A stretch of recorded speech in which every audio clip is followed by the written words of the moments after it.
I'm gonna grope myself all night. All right, we'll get us started then. As I said, I don't think Kayla's joining us tonight, or at least if she does, it won't be till much later. So, having uncovered the Duergar plot to destroy 10 towns and establish a Duergar surface stronghold underneath the everlasting night of the Frostmaiden, by use of a constructed dragon made out of chardelin crystal. You rush back and conferred with, after finding Dugan's Hole destroyed and sending their survivors to Brimshander. You made all haste to Brimshander, where you discussed how best to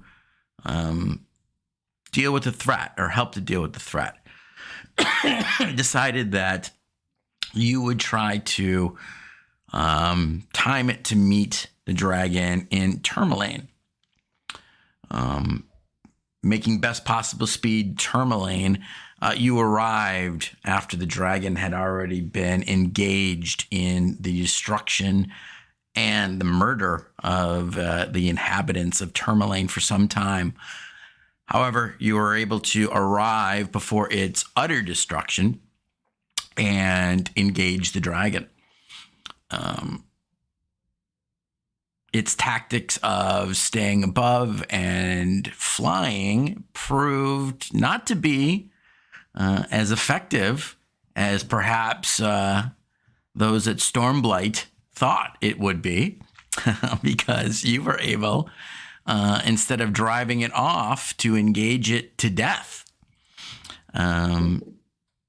Your new sorceress companion was able to finish it with 2 extremely well and powerful blasts of eldritch energy as it was preparing its breath weapon, erupting and detonating that arcane energy within it.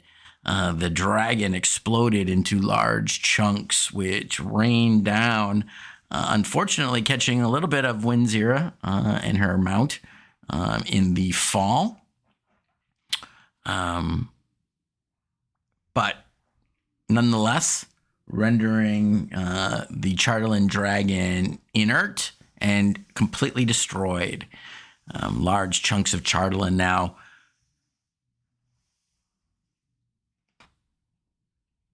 what's the word I was just looking for? God, pollute the area? That pollute's not what I was looking for. Litter the area? Litter the area. That is exactly what I was.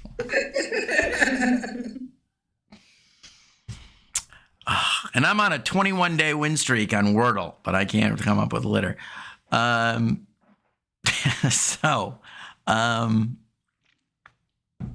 As you guys kind of look back, you can see that the town militia that was left, which was not very many of them, that you had told to escort the survivors away, have turned and started to make their way back. The townsfolk, the stragglers, begin to come back as well. And you can hear them starting up a chant and cheers to the sound of "Doom Sled, Doom Sled, Doom Sled," and finally, your band seems to have gotten the respect and recognition that you have so long sought. Currently, all while Winzira was talking shit to him. To the guards. I don't know why you. What?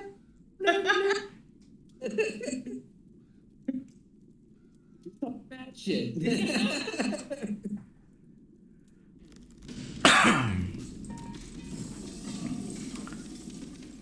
Oh, that sucks. I'm an idiot.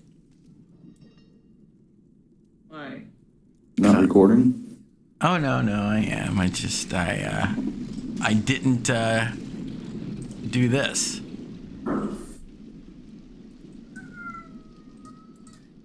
Do you have Sirenscape open? No, I do not.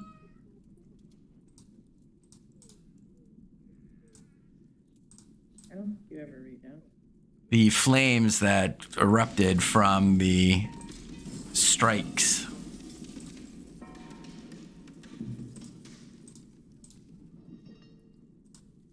I forgot to make visible to you guys. Which was a lot of work that I did. That nobody got to take advantage of. Well, that looks cool.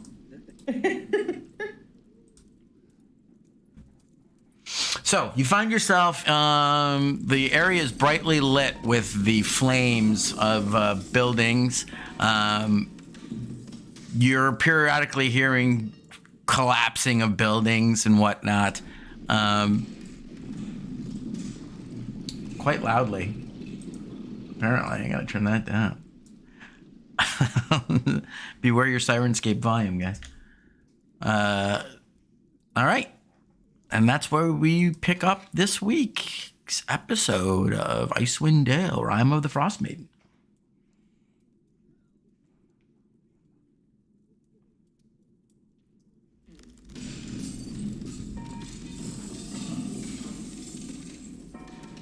Taz isn't acting weird anymore.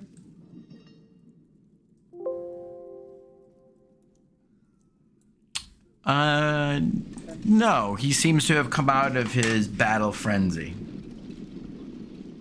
Yeah. Which I was convinced was a curse from the dragon. Yeah, we don't know anything. Yeah, we don't know anything about it. I'm convinced it was a curse from the dragon. So.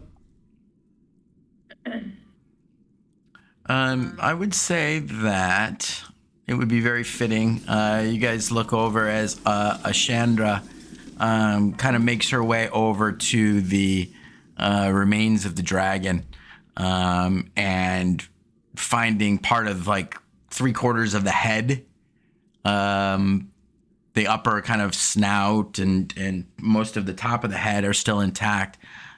She kind of goes over and hits it with a blast of energy and knocks off one of the tips of one of its horns, and she kind of keeps it as a trophy. She looks back at you all and's like, anyone else want in on this? Charlotte's disgusting. I don't want any part of that. Can I see if the breath weapon gland is similar to an actual dragon's, or is it more mechanical? Go ahead and give me a... What the fuck would that be? An Arcana, but add in your... What are your proficiencies? Thieves' tools and cartography. Cartographers, survival, stealth, nature. Wouldn't it be nature? Well, you can compare it to what I know one looks like, because I got ones out of the Roll. Wormling. Go ahead and give me a nature, and then roll and secondary Arcana. So nature to see if you would know what it would look like, and Arcana to see if you recognize.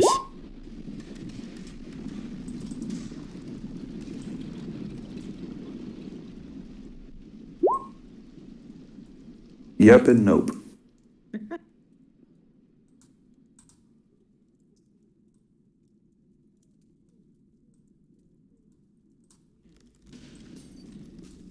Hang on, I just jacked up the OBS, so I'm fixing it.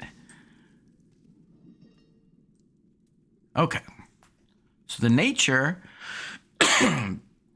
you have a pretty good sense, Filbert, of how breath weapons work. that there tends to be glands in there and the various types of weapons. I will say with your 24 of nature, the fact that the type of breath weapon that you saw, it almost seemed to be like some kind of arcane light, almost radiance that it used. And with your arcana, you go to look through the rubble. Everything is pretty mangled and busted up. You don't find anything that resembles any kind of gland, but you do find kind of like pipes and some kind of gear mechanisms and clockwork that seem to be in the interior of this beast, but everything is so kind of scattered, it's hard to actually tell. Okay.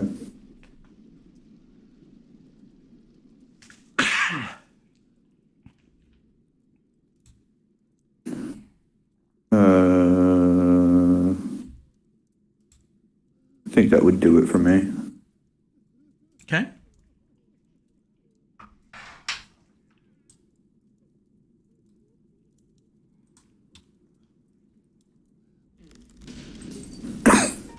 Stop the dragon. Oops. Sorry. Still, where are there? Most likely. Still wanting this You guys planet. have a mage who doesn't know detect magic.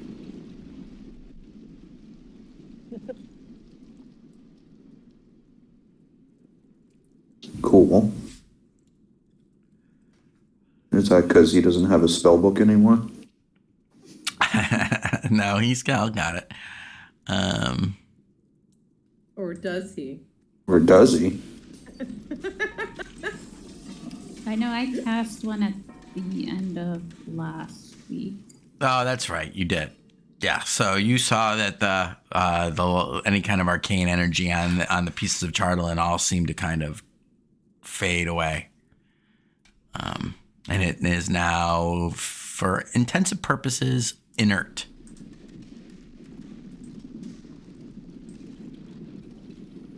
Mine's better, see? I'm flying over it. You do hear from behind you kind of some barking of orders and organization. And looking back,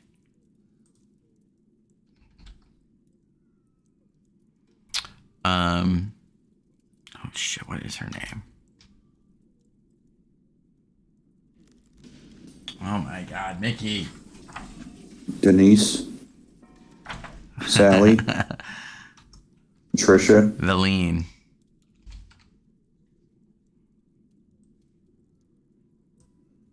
Thea takes this time to drop down and pray and thank Lathander for all of the fireballs and helping defeat this evil. Cool. You guys you hear some orders being shouted and whatnot, and you can see that Valine is kind of directing some of the approaching militia, and she's pointing at some of the buildings. And as you do see here, she yells into one of the buildings that around the corner there from you, and the kobolds that she had brought with, you see them kind of pulling out coughing survivors out of one of the burning buildings. Shoot. I guess be looking for survivors too.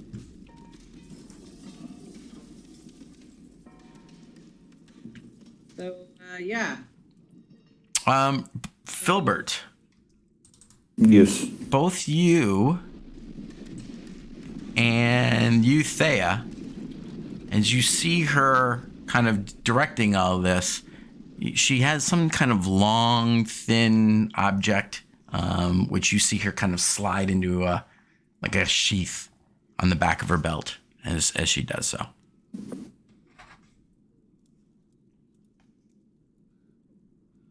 Interesting.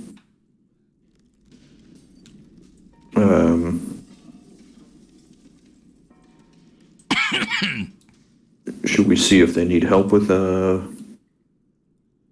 finding survivors and whatnot?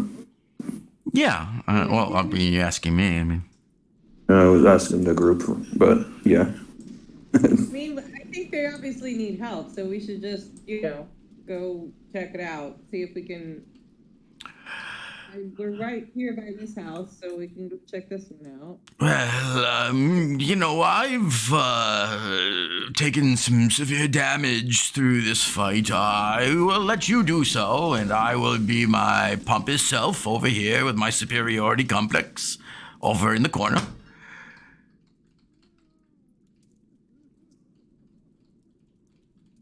It's okay, you go rest. What does pompous mean? Healthy.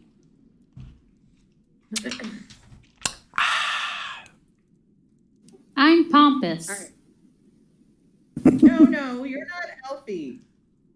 Oh, Elfie. I heard healthy. Shala, looking over at the crowd that's watching you guys, she kind of looks over her shoulder, takes all that in, and says, yeah, maybe that'd be a good idea. And she begins to help looking through buildings and looking for survivors. Let's just do this to do it. How long do you guys want to spend looking for survivors? 42 seconds. All right. So goodwill No, all over the place. No, a good half hour, I guess. I'm fine with. Okay.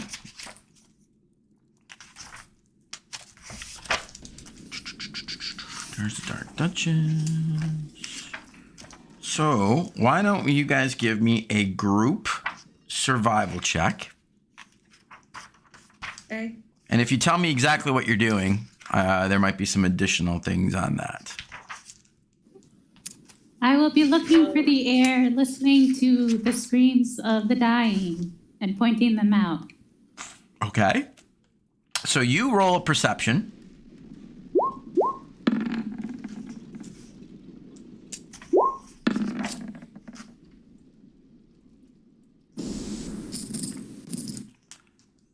Actually, Kaz, what are you going to do specifically?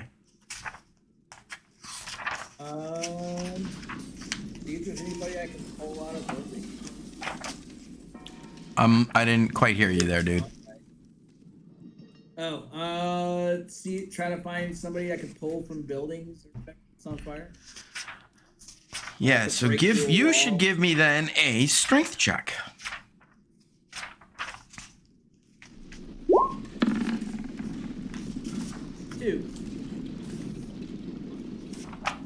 Okay. Very good. I'm running to this building right here to investigate and see if I see or hear anyone, and what the best way would be to get inside this building. If I do. And if not, then I will run to this building. Since I'm right here. See if I can help with a fire line, getting water or whatever to start squenching some of the flames. Are you persuading or are you intimidating? For me? Mm-hmm. It would be persuasion. Go ahead and roll persuasion. I don't think I care enough to intimidate. Tila. Wow. There. Go ahead and give me just a survival. Please can't save the town for Filbert. Shouldn't it be easier? Oh, that's a disadvantage. So 21. 21 though. I was gonna say, wouldn't Filbert get an advantage since we just killed the dragon? Yeah, I'm fine with my 21. Yes. If they don't want to listen to me, I don't care. All right. So Ashala also uses her persuasion skills to organize. That's some pretty freaking good stuff right there.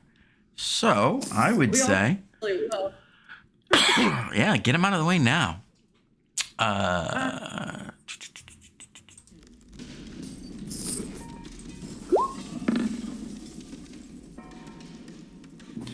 Over the next half hour, organizing the militia and the various people who come to help, as well as with your own efforts, Kaz is actually able to throw back some beams and free a group of an entire family that had been huddled inside of a building that had caught fire. But lifting this massive beam out, they had it formed a little kind of almost cave, but they were trapped. He was able to get the entire family out to the crying and weeping of children, and the mother coming up and giving you a very sooty and dirty hug as she rushes past to get away. Winzira, you kind of hear and even smell the smell of cooked meat, and direct several people to areas where there are people are either some unfortunately were already burned to death, but others were able to be saved. With your efforts, Filbert, some of the buildings on the outskirts that had not yet really caught in firm fire, but small little embers were starting to take root. Your little bucket brigade that you helped to organize was able to save about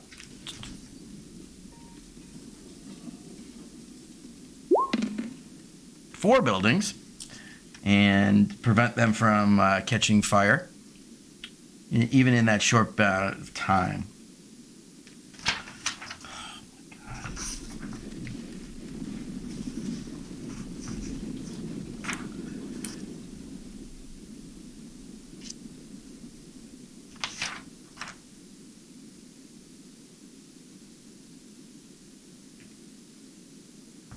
Hang on, there's a reason I'm looking for something.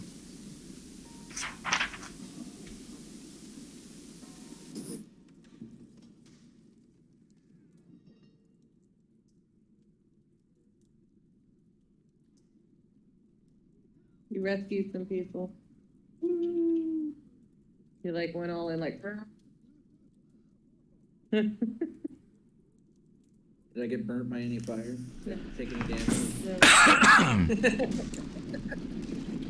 Yes, a giant beam fell on you and you're dead. No, none of you took any damage with those freaking ridiculously high rolls. While you're in the midst of your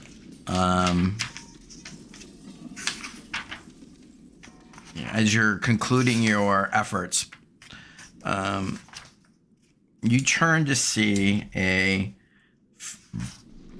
familiar face approaching, and Speaker Matthew.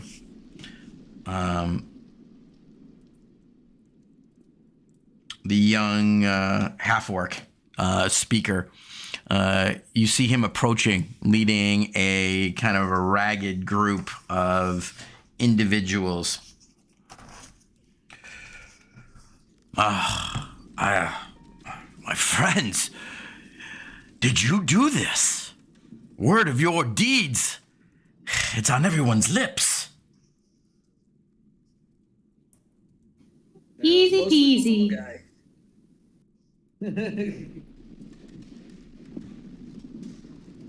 Hey, I had some fireballs in there. Thank you. But I'm in a building right now.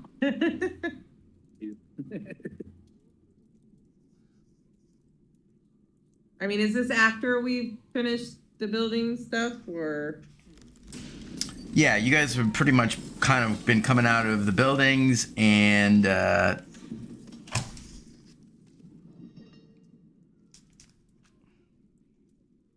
Okay.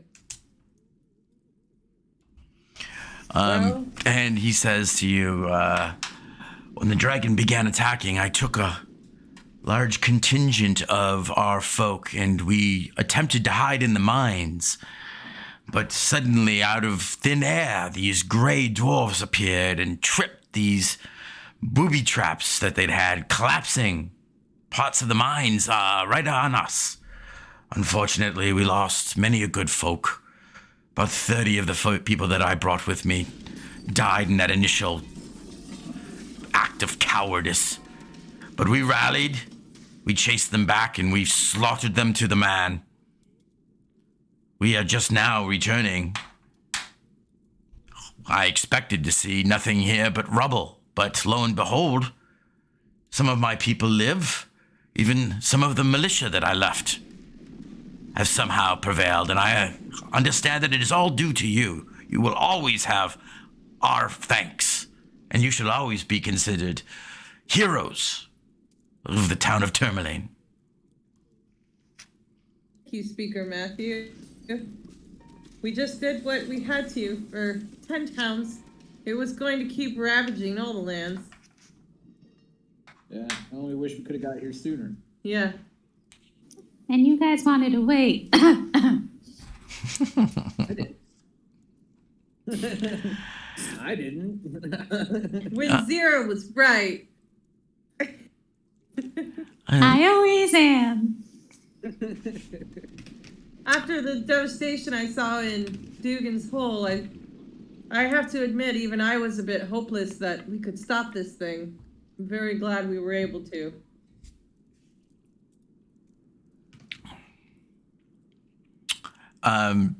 Ashala kind of steps forward and says, we have not met. My name is Ashala. I am the newest member of this amazing group. And is there any kind of tangible part of being a hero of Tourmaline? It's an excellent question.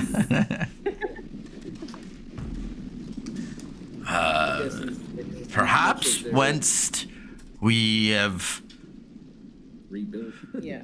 seen to our dead and assessed the damage, I'm sure that the people will want to honor you in some way, and not in some small way. That's what she said. Yeah, that's Ashala with an A for the plaque.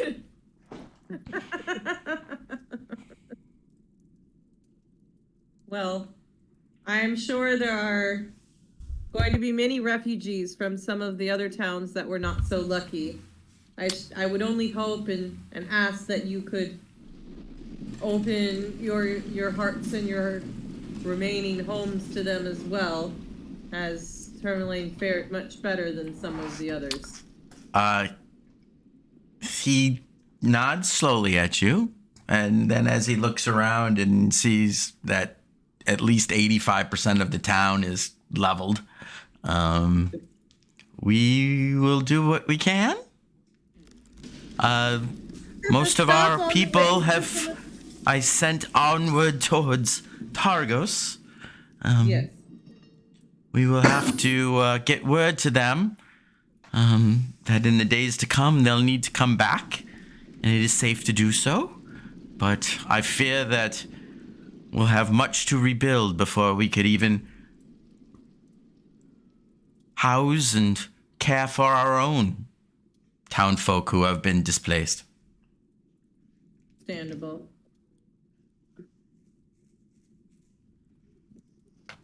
Well, If you'll excuse me, I have much work to do and much to organize, and I fear that the days ahead will be very long indeed. yes. Every day above ground is a good one. I believe that's a dwarvish proverb, is it not? Definitely not. No, okay. Yeah, that would be every day below ground. Above, below, it's all good as long as you're not dead. Too true. Too true. Now, if you'll excuse me, and my thanks again. You're welcome. You can overhear him kind of talking to someone who comes running up to him, and he asks you, "So, how bad does it look?" Yeah, all of it. And the subordinate, kind of in a higher pitch, it's not good, sir. We've suffered over 150 casualties that we know of so far. You're still pulling some bodies from the rubble. Of the 150 that you took with you to the mine, you say that you lost over 30. That would bring us up to roughly 180 dead. Who knows, along the way, fleeing in the snow, in the dark to Targos, how many fell, but we won't have an accurate count of that for some days to come. Well, we'll need to pull together the folks and bring them to the... And you can, as they kind of walk away, you can't, their voices kind of trail off.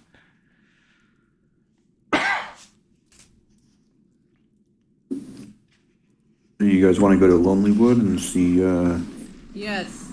how our business is doing? Yes. Or not business. I mean, we just kind of did leave in a huff and didn't do anything. Well, we got stuff to do. I don't think Kaz has ever been there, actually. No. Yeah, you're not missing much. We own a bar. On inn.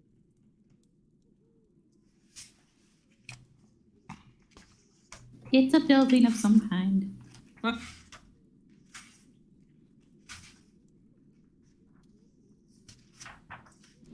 Is there anything else you guys want to do here to continue to help, or you just want to get out? As he walks away,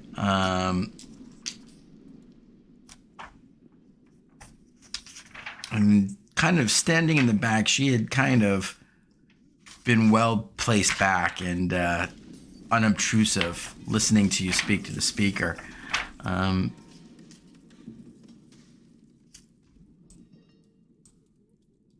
Valine approaches you guys.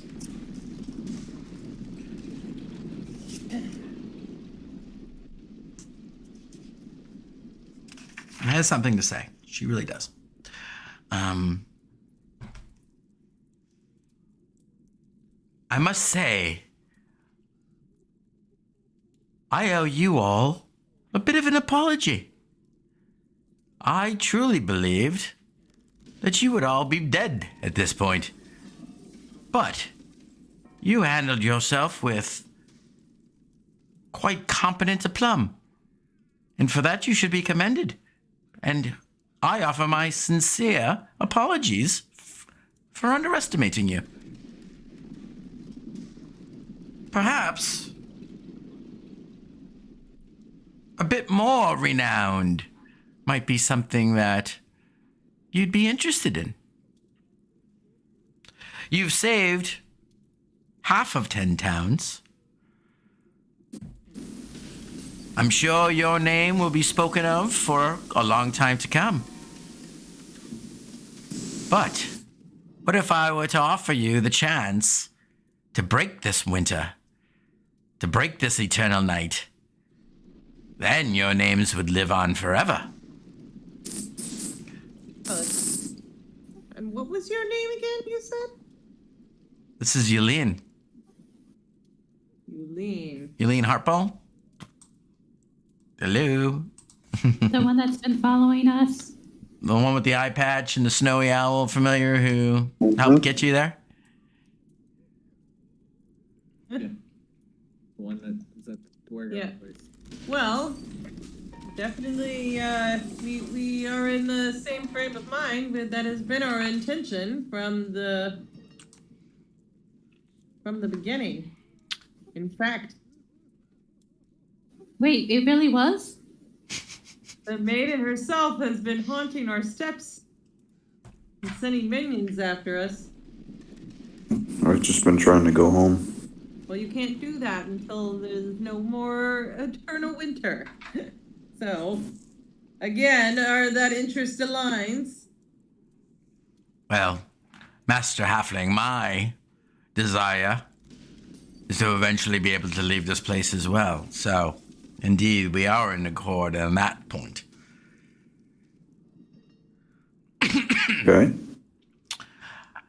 I would have broached this with you sooner, but I did not think that you were up to the challenge.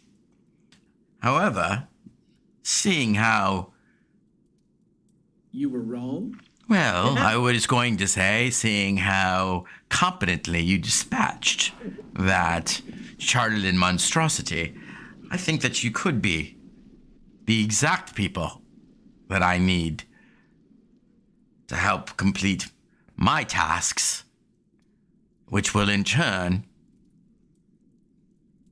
put Averil out of the business of eternal night. You see, I need your help to find an ancient city buried under the ice. This city, Ythryn, is a lost fragment of the Empire of Netheril, whose wizards created many of the magic items we find scattered around the world today.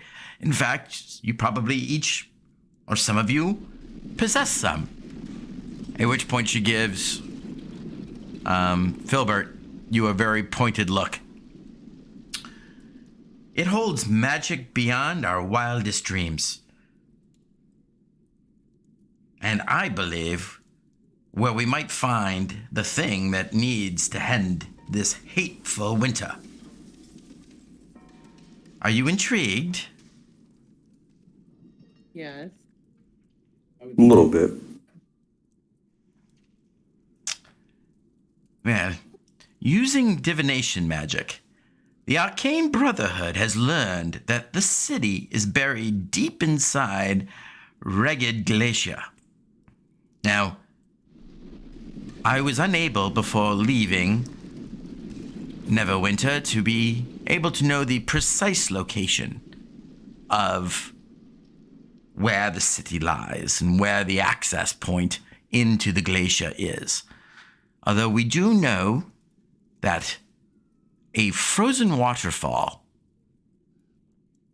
has covered up a point where, with applied the correct magics, a rift could be opened to allow access deep within.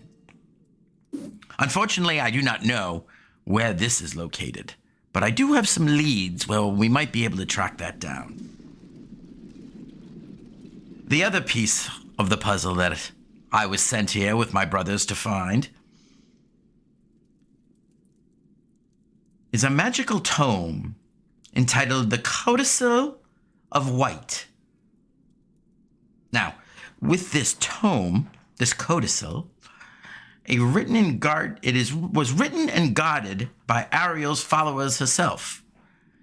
And it is rumored to contain a spell or a ritual that can carve that passage deep within the glacier, under which the city of Ythryn is buried. Now, these two items were my quest to find. I was well on my way to doing so. However, one of my brethren turned traitor, stole a powerful family heirloom and a repository of great arcane knowledge that was aiding me in my quest.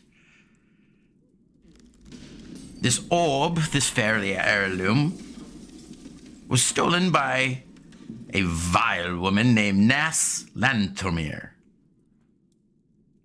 You see, this orb had the personality of a scholar built into it and could speak, and it was a repository of vast amounts of knowledge.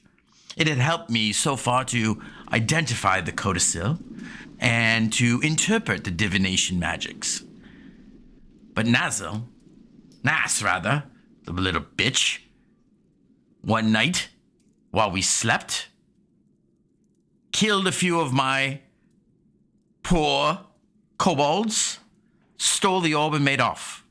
Now, it is rumored that she has made her way to some kind of clandestine meeting with Luskan pirates out on the sea of moving ice. I do believe that we have defined that her and this orb,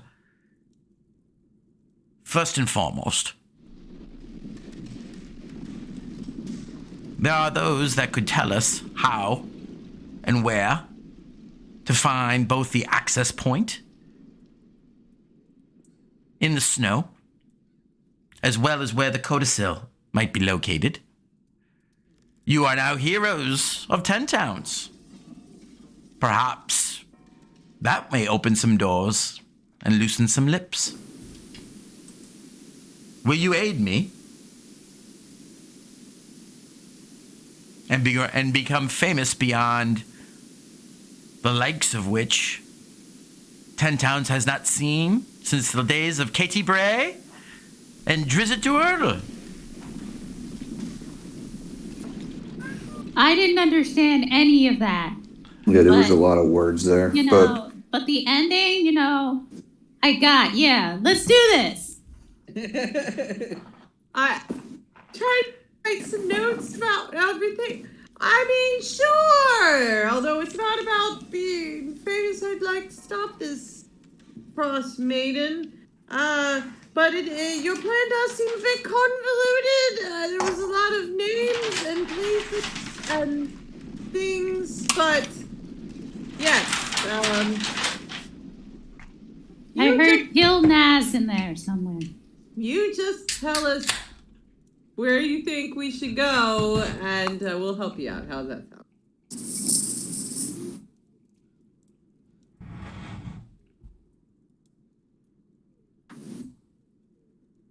I heard Luskin pirates, and a codicil, and an orb, and rifts in the snow, and...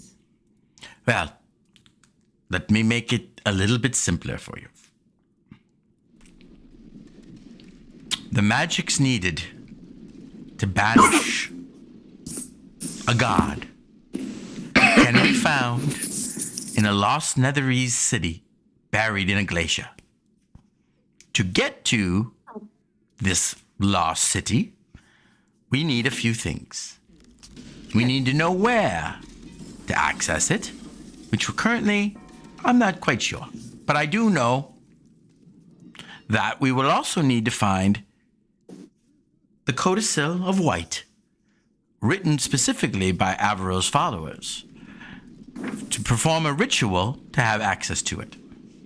In order to actually be able to do any of that, however, I will need the professor to help me interpret the codicil once we do find it. So, we have 3 components. Simple, yes? Are you speaking, Tara?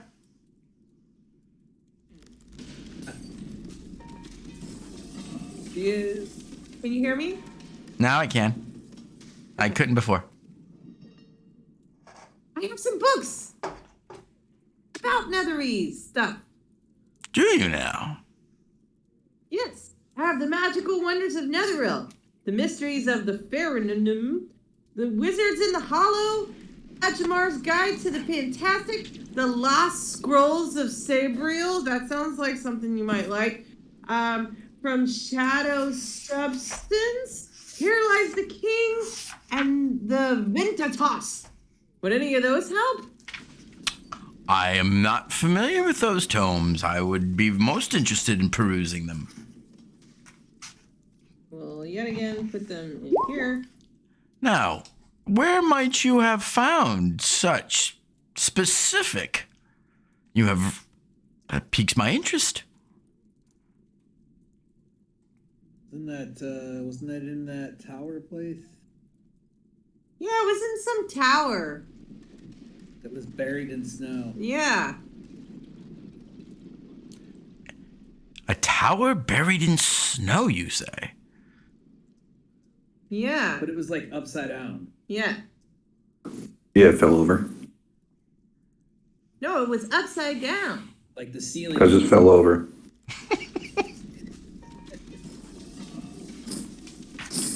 far from the weird aliens? You do know the tale of the Netherese flying cities, don't you? Mm-hmm. You don't. I can clearly tell you don't. No, that sounds made up.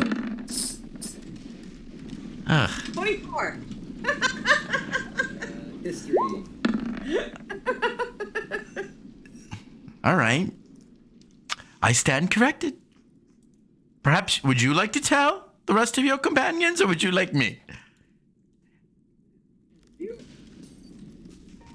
Well, for those of you not so well versed as your priestess and your large balding man, I will tell you that Netheril was a vast human empire ruled by wizards whose mastery of the weave was unsurpassed and to which we cannot even begin to come close to this day.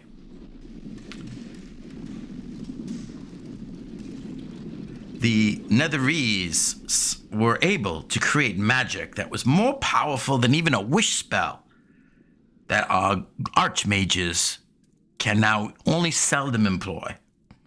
And they used it to accomplish impossible feats.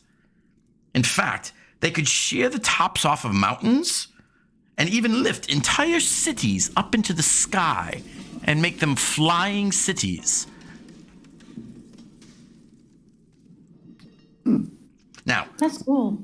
what I search for here, the city of Yithrin, was one of these. It was held aloft by Netherese wizards, but they would have needed a very powerful magic item called a Mythlar.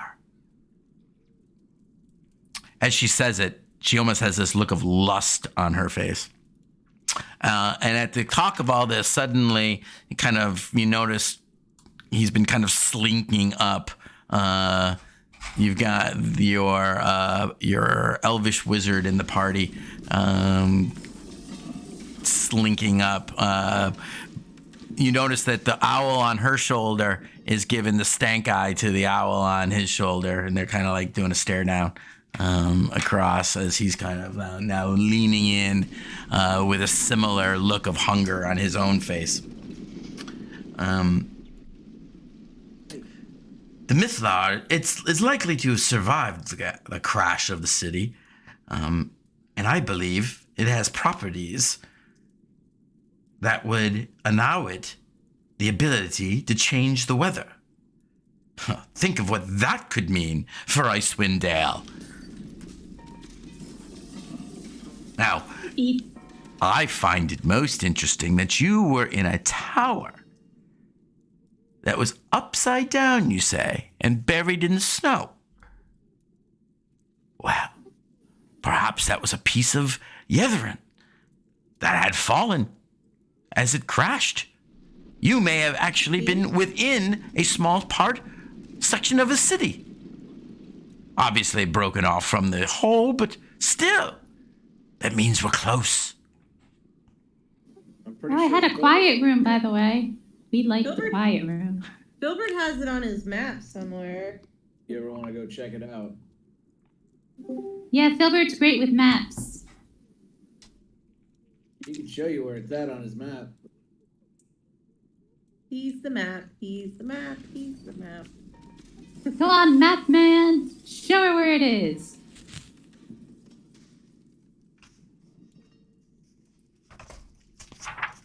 I think David's having a little bit of an issue with his Discord.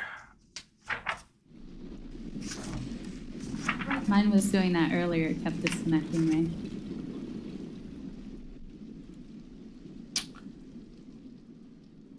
We will say that Filbert does indeed show her on the map where the spire that you entered was located. Fascinating. And she pulls out a journal.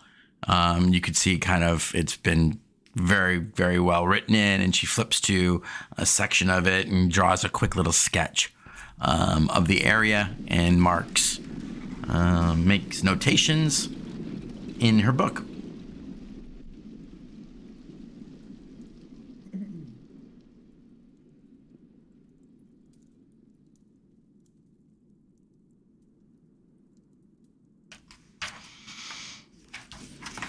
For those of you, by the way, who are not so inclined to take on this task for fame or for simply relieving the plight of the people here, it is rumored that the city of Yithrin is rife with magics dating back to the days of Netherese. Powerful items are most likely to be found within its depths. I mean, I'm already in, but that just sweetens the pot.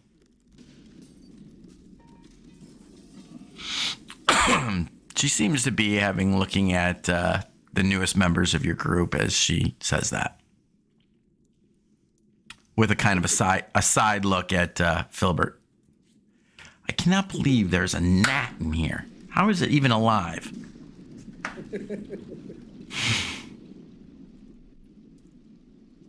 Yeah, we've already started seeing mosquitoes and shit again. Because Florida. Yep. Be back into like the 80s. So. There's no such thing as winter in Florida. I'm going to pause the... I've heard. Okay. But I know that each of you have agendas and things to accomplish. Certainly. While this is paramount to the people of 10 towns, I am sure that you have other things. Or perhaps not. I don't got nothing else. He just wants some magic stuff. I just want to smash things and hopefully get the out of it. I got I, of places course, to would like be.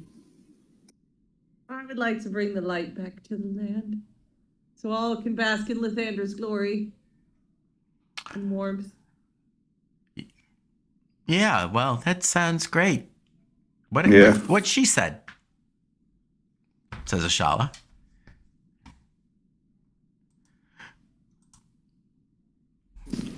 Brendan is like, it sounds tedious, but well, perhaps I should join too. Oh, gee. Thanks. Well, you clearly need some superior No, we don't. help. Are you going to accomplish that without your spell book?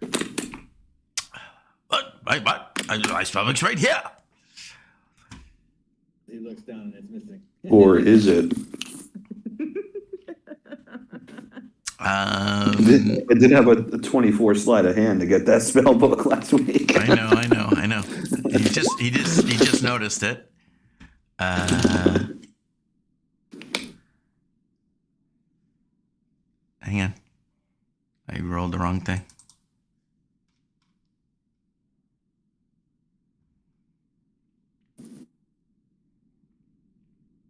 I mean, you technically say I wouldn't have said that. It's kind of a... But... Ooh, he crits on his intimidation roll as he... Will he do it? What will he do?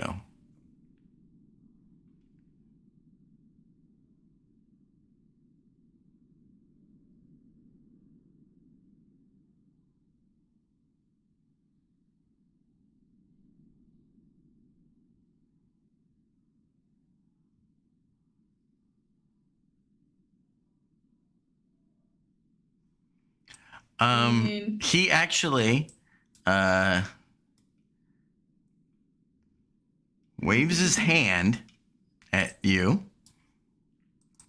And you see him suddenly kind of blur, and suddenly he's right in front of you, as if kind of stepping instantaneously into the space, right up in your face. As a result, you need to make a wisdom saving throw, Filbert. Okay. As he demands you, give it back.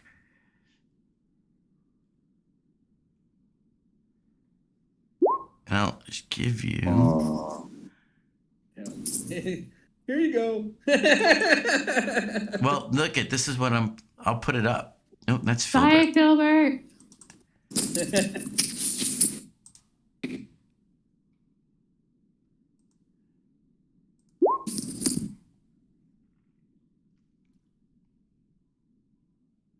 Yep. So you are currently frightened of this bookish elf. Okay. Who rolled a 21 intimidation on the give it back. So play that how you will.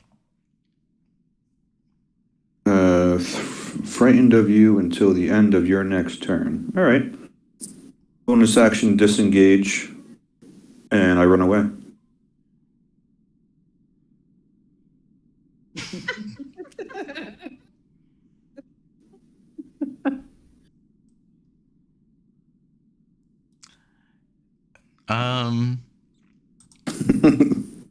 And I would think that he would be as dumbstruck as I am right now. Could someone please get this halfling to give me my spellbook back before things get ugly? Too I late. mean, I didn't even know he had it for real. He was joking that he did. Wait, he does? Does he actually have it? I guess I do. What? Well, you're gone. We don't know. He was. Did he really take it? It is clearly gone, and clearly by his actions, he's nothing but a thief. That's not true. Ah, Map maker. It's safe for you. I mean, you did almost die. If it hadn't been for you, you would be dead. So he probably was just keeping it safe for you. I take offense at you insulting my friend. how do you know he took it? Because he ran away! I would run away too. That's how you live longer. He's very small and you're very tall. Oh, you should run away more often. Give me my book back, and I shall do so right now. I don't have your book. I don't have it. He sends off his owl to try to follow you, Filbert. This book is mine, not yours, by the way. So, I mean, that was longer than 6 seconds, so I wasn't afraid of him after. Yeah. So. It's not. He wasn't attacking you.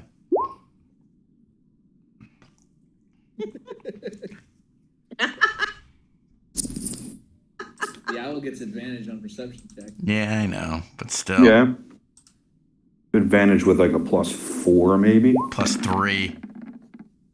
Oh, that Oh! son of a bitch. Brendan closes his eyes Yeah. and yeah, I see that. I see you, little shit. I see you. God. At this point, let's see. Fucking item is a thing. It's a big deal. I'd say he's got a 65% chance. Nah, he's smart. So there's a 45% chance that he will lose his shit and attack.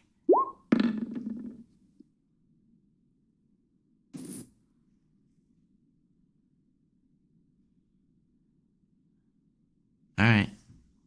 45% chance low or 45% chance high? I do low. On those, I do low because it's just easier than doing the math. If I say Yeah. 45, I just do the low end. Because it's just easier, you know? All right. Give me my book back, please. He starts to whine.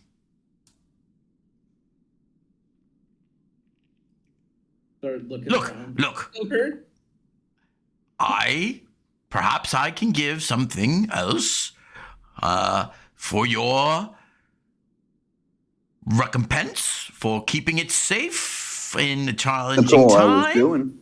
Yes, and clearly you were looking out, and I owe you something for that good service that you have done for me, and for perhaps the misunderstanding that just occurred. What say you to that? I think that's a good start. Jesus Christ. Sorry, I want to stay in character, but you're killing me, man. I'll drop the book in the snow right where I'm standing, and I walk back over to Windsor. He hands out to you a potion of healing. Man, he don't got shit. He hands over to you a potion of healing. And how much money does he got? Does he even... McNellis, Jesus Christ. And he empties out his entire pouch into his hand. So hands you a potion of healing and 10 gold pieces. It's a pretty inexpensive book. Depending on how you look at it, being that is literally all I have, one should consider the percentage of wealth being given here, and I'm giving you 100%.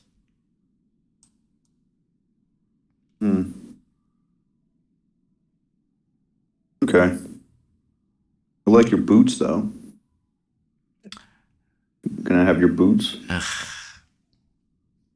Down, Silver. There's no need to shake him up here. Yeah, because for that he would do this. I keep the potion. And I toss the 10 gold to Thea for the party funds. He probably would have done this, though, but actually, now that I think about it, he would not have done the Misty Step intimidation.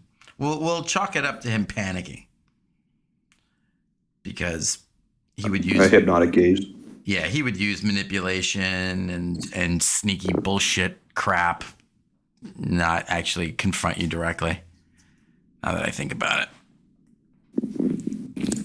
Was upset. Yeah, he was upset, so kind of lost it. So his in-game character was very close to his out-of-game character.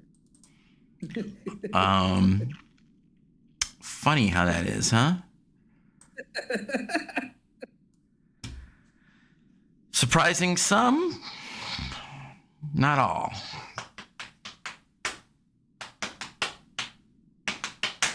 Anyway, I would, what's her face? Wait, so what are we supposed to be doing? Hold on. Well, Valine, I assume that you have things that you would want to do prior. If not, if you're ready to strike out right now, certainly we could track down some leads where Naz might have tried to meet up with these Ruskin pirates. Although I do believe it up here, it's pronounced Luskin, not Ruskin.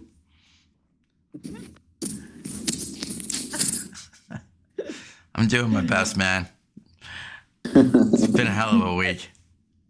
That's about how I picture Ruskin, though. Yeah. Ruskin's a bunch of pirates. It's all right. Bunch of backwoods. Well, we did want to stop by our inn and perhaps maybe get it, I don't know, a bit cozier. There's probably going to be a lot of refugees in the area. Perhaps they could stay there. Looking to turn a profit on harm done to the city's. It's a look. No. Oh, that's a good idea, Thea. Your first one in so long. Let's do what she says. Let's go fix up that inn and charge premium, guys. No. That is not what I meant. Well, the rooms are premium. The caves underneath are free. Oh, that's yeah. They can take care of the spiders down there. I meant as a home for the refugees. Which they pay for. Yes. Good job. Ashala just kind of shrugs and goes, it's just kind of good business. Perhaps I could set up a small temple for Lathander there and Okay. come and help with the refugee efforts. Yes, that's what we'll do. Pick I'm the town sorry, that's furthest away from all the other towns to set up a refugee camp.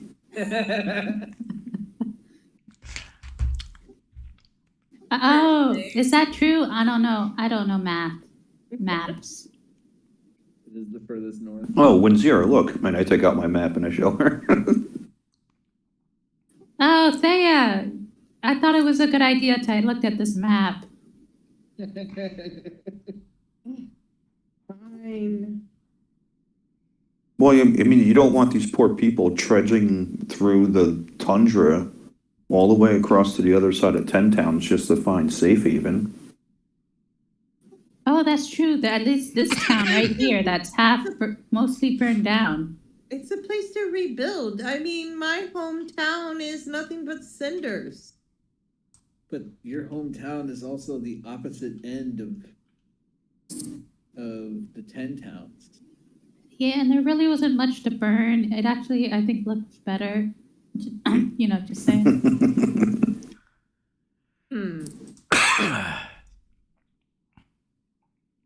Well, seeing that Bryn Shander, Targos, and Bremen and Lonelywood are the only ones that haven't been touched, perhaps Bryn Shander might be the best option. I've lost David. And yours.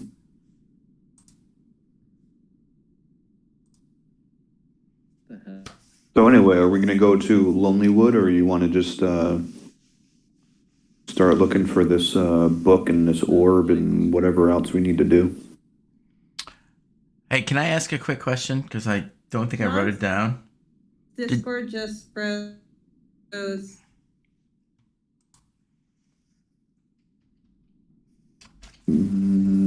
Good on my end. Holy shit.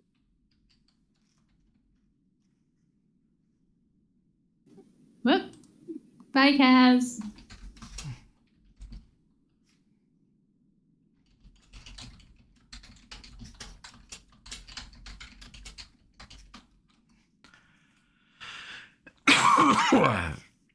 They're dropping like flies tonight, kids.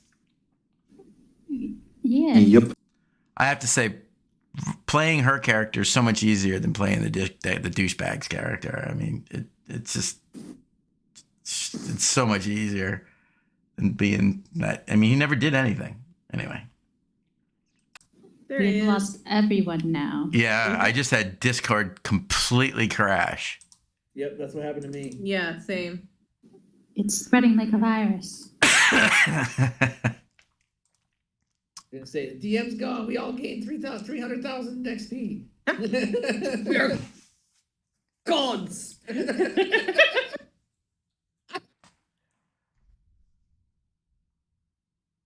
All right, is everybody back? Yeah.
feeling pretty crummy tonight.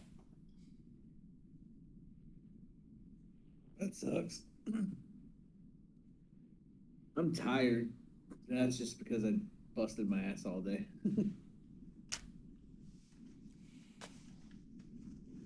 We're rolling out new PCs and monitors to all kinds of different places.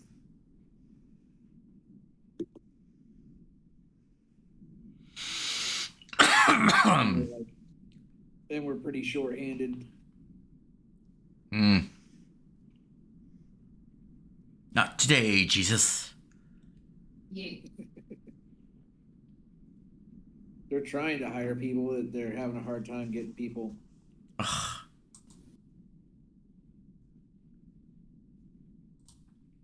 All right. So, you guys are making your way down the the main path. As you approach, you do see that a few of the buildings have light coming from between shutters. There is still a lantern lit in front of the sign of a satyr, what appears to be standing in the shade of a large pine on the right. Shady Satyr. It's a bar shop. Mostly a shop. If I remember right. Although I might be getting the brothel mixed with it. There's all kinds of stuff.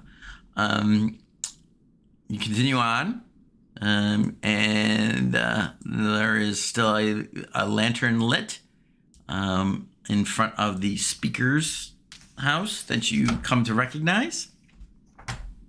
Yeah, let's go see the speaker.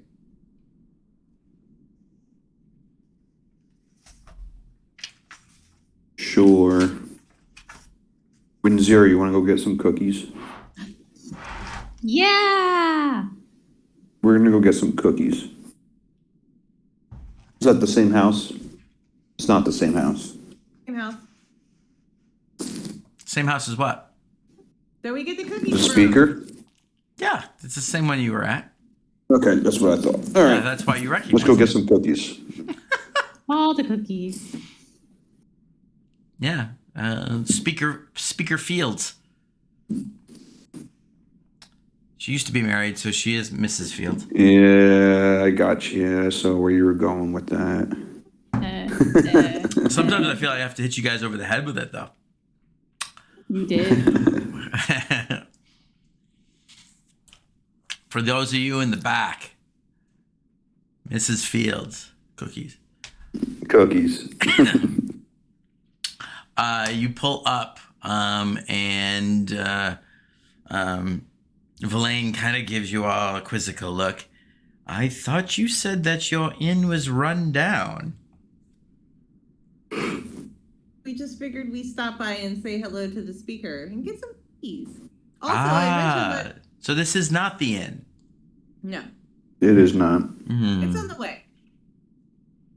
I tell Well, so you you what, I'll stay out here with the kobolds and the undead dogs and allow you to deal with the local politicians, shall we?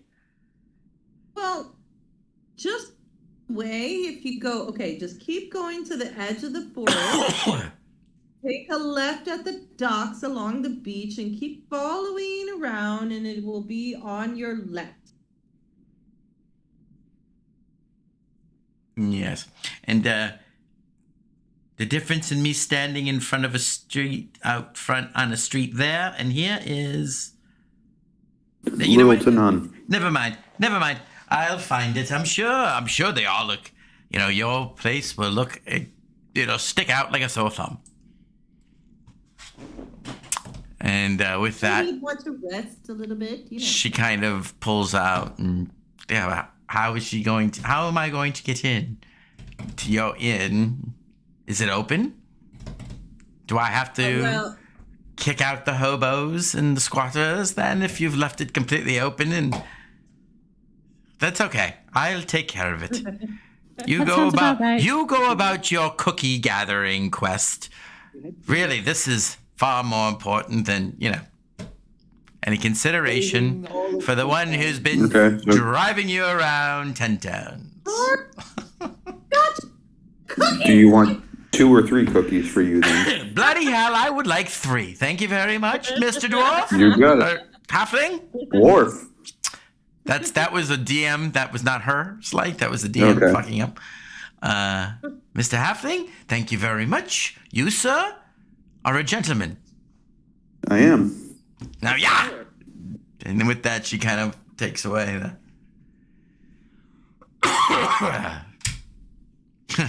Do you want 3 or 4? I want 3. You swear her eye patch is now on the other side. She's so angry. So as these undead dogs and kobolds go riding off, everyone roll a perception check. Okay.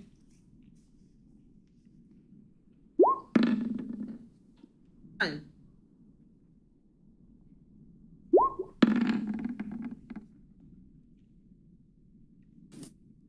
$16. Give me a sec. Not allowed. No seconds allowed. Below me.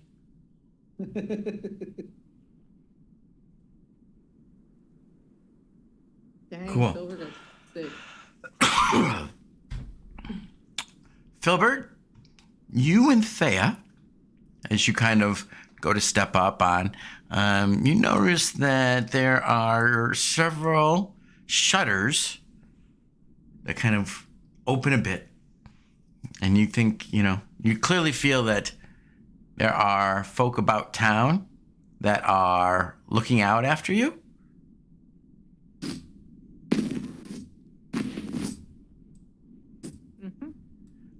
It strikes you.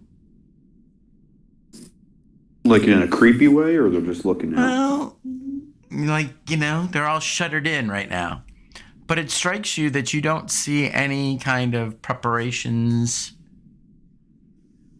that you would have expected. For a dragon attack? For a dragon attack. Well, I guess they don't really have much to prepare here, right? I mean, this wasn't really like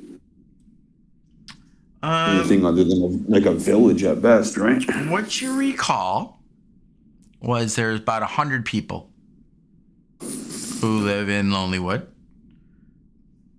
But they could muster almost 50 militiamen, 50 warriors to fight for the town.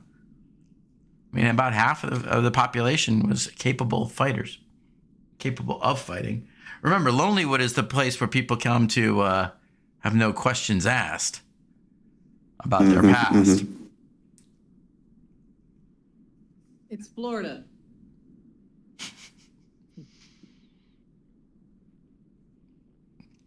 I'm going to just shut up. Not going to take that bait.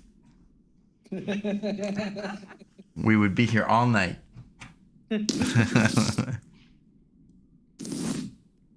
Well, that is a bit odd, but we're definitely going to go see the speaker. And let them know the good news that their town won't be attacked, especially since they're woefully unprepared. And won't get attacked by a dragon. Yeah.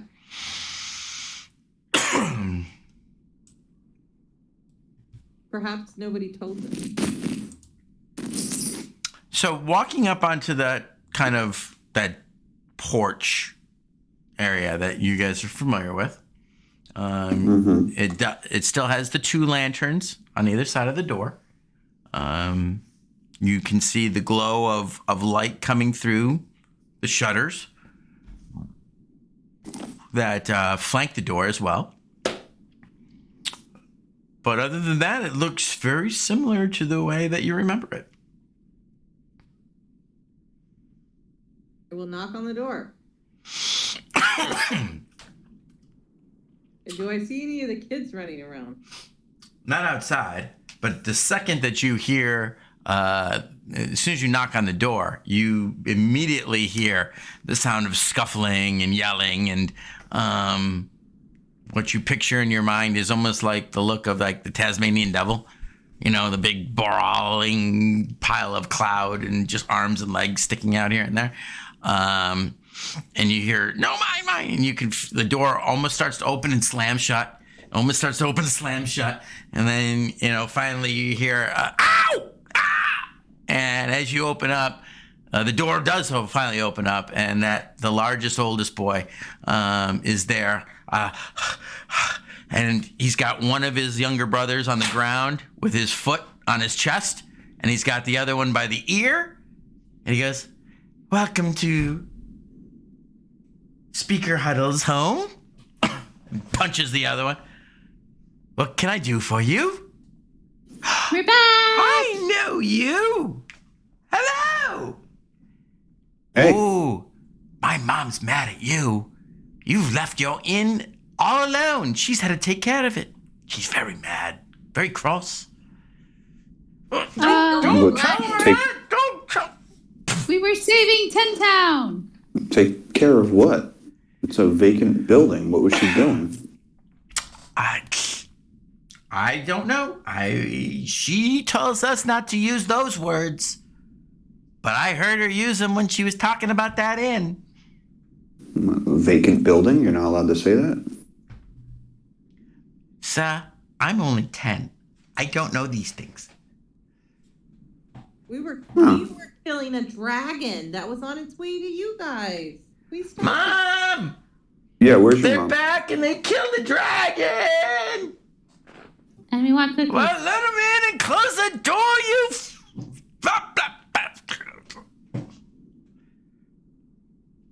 You should come in. I need to close the door. Okay.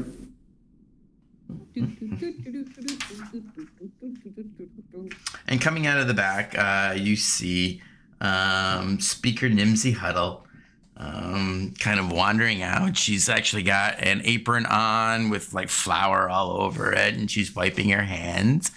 And as she sees you, Thea, with your passive perception, you do see the momentary look of that's quickly, almost as quickly as you saw it, like zips away, and this warm motherly smile appears on her face. Oh, welcome back. We've missed you so. Please sit. The fire is going. Warm yourselves. Take off those coats and warm yourselves. I've just put some bread in the oven. We'll have a snack in a bit. Good to see you. Good to see you. And oh, I've not met you. Hello. Aren't you rather striking with your greenish hair and slightly scaly skin? Hello. And yes, an elf. Great. Yeah, don't pay attention to him. Yes, there's a stool by the door. No, I kid. Please sit. So, you're back. Great. Your inn is waiting for you. Please. Yes, we just got a little bit delayed. I don't know if you didn't hear, but there was a dragon on the way to destroy your town. You are such a funny group of people. That is a marvelous jest. Thank you. I mean, Oh, she wasn't kidding. considering about 80% of tourmaline is in a Pile of ash. Well, certainly I would have been contacted on my stone, but oh dear, that's why. Well, oh.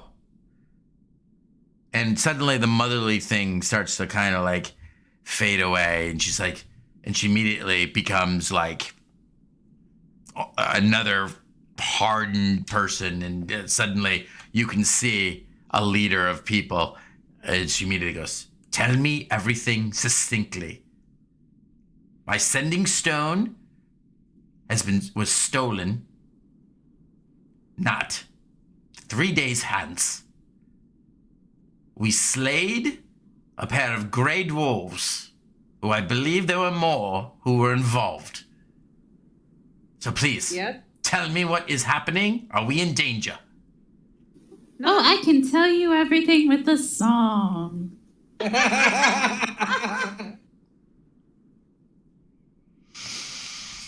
Yes, okay.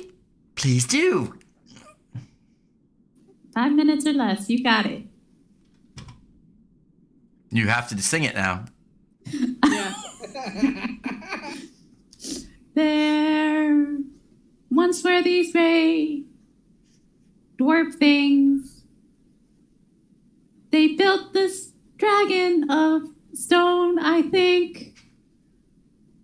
We killed it right dead in Tourmaline's shed. And now we're here in Hollywood. Immediately, all the little boys like jump up. More! Get to your rooms! No! And she takes off like the slipper that she's wearing, like the house like shoes that she's wearing. She smacks it on the table, and immediately they hear that sound, and poof, it's like they weren't even there. Filbert, even you are impressed with the way that they seemingly disappear from the room. Mistress Goblin, that was excellent. A wonderful precursor to the details that I will need henceforth. A dragon of what type? In Tourmaline? Give it to me. But I just... Sorry, I don't think we've met. I'm Kazarian. Excuse me, I'm so sorry. I mistook you for someone else as you walked in. I apologize. I heard they used That's to have not a slander upon you're all looking alike at all. No, it's not like that at all. You are far more handsome now that I see you in the light. I was very busy. Yes, of course. Welcome. Bread soon. So we I'll came have to put across- on another 3 loaves for you, but yes. We came across a Drogar plot to destroy 10 towns so they could move to the surface and take over. So if you said it was gray dwarves that stole your stone, well, that fits in with their plot for sure. Although why they decided to target Lonely Wood specifically to steal the stone, maybe because you're smaller. But They also set traps in the mines of Tourmaline. Yes, So I they think did. They probably sabotaged every town in some way. yes.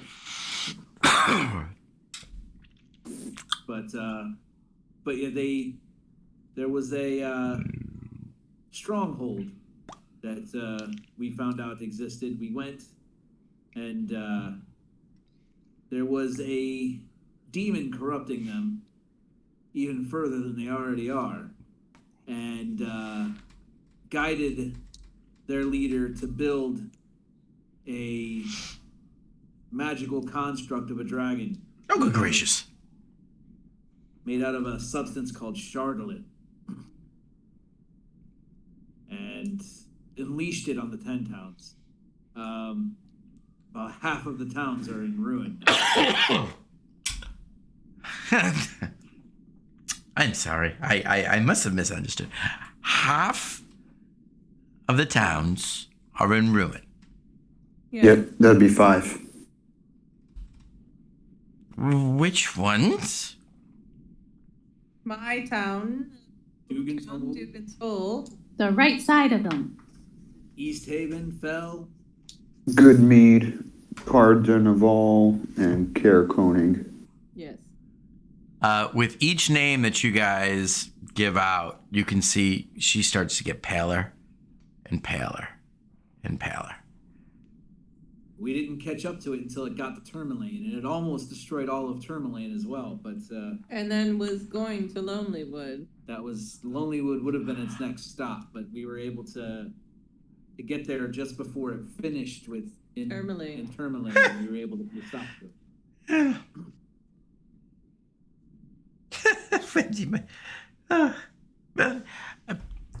Thank you. Thank you for what you've done. But I don't know if you understand the way 10 Towns works. It's true that there are now 5 of towns unscathed. I had even no idea. We would have been wiped out in moments. I didn't have any advance warning. But with the loss of East Haven, of Tourmaline, it's only a matter of time under this eternal night before the rest of us wither and die. We all depend on each other, you see. Sure, Brimshander, they'll be fine. They'll last the longest. But even so, they'll eventually starve and die. It's a delicate balance. How we've learned to survive up here in these inhospitable lands. But Well, that's a problem for another day. Thank you. Thank you for what you have done Well, our goal. to bring me new this goal- news.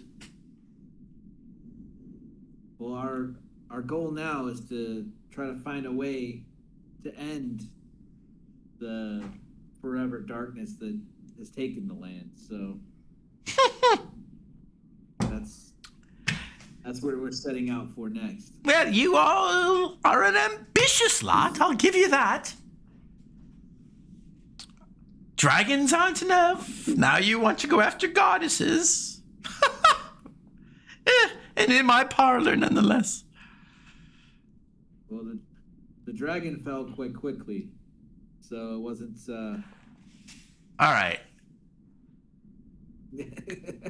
Keep poking that bear.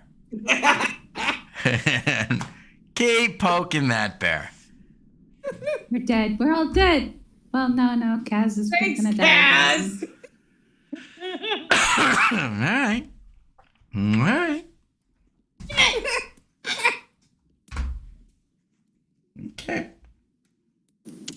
That's fine. I no longer am part of the Death Sledders group anymore.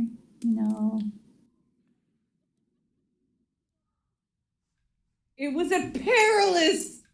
I was scared for my life, and I truly was. I thought we were going to lose 10 towns.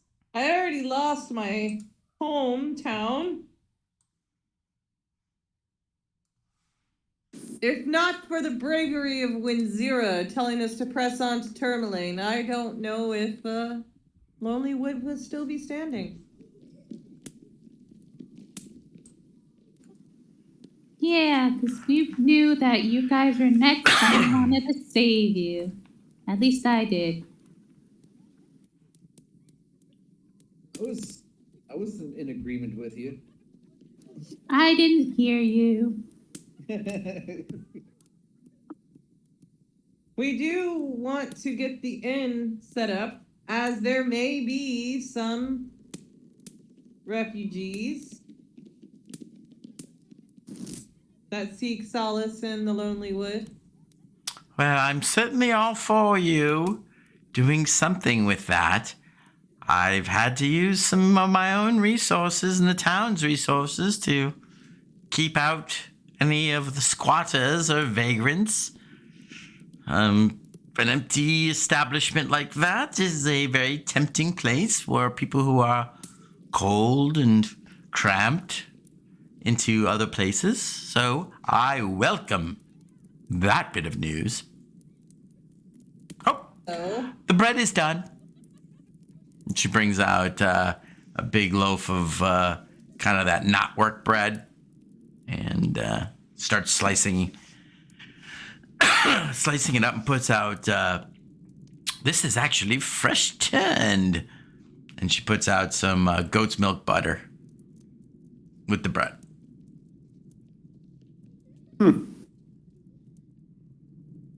Don't hold on ceremony, Master Halfling. I know you will enjoy it. I thank her and take a piece of bread and put some butter on it. Windsor, she brings out to you a cold leg of something. Yes. I'll eat They've it. been talking up these cookies. Do you have any of those? I don't have any prepared at the moment, but certainly for Heroes of Ten Town, allow me. And she kind of steps around the corner and she goes, but please, tell me more about this plan to rid us of this eternal night. And you can hear like cabinets Some opening and pirates. dishes starting to rattle.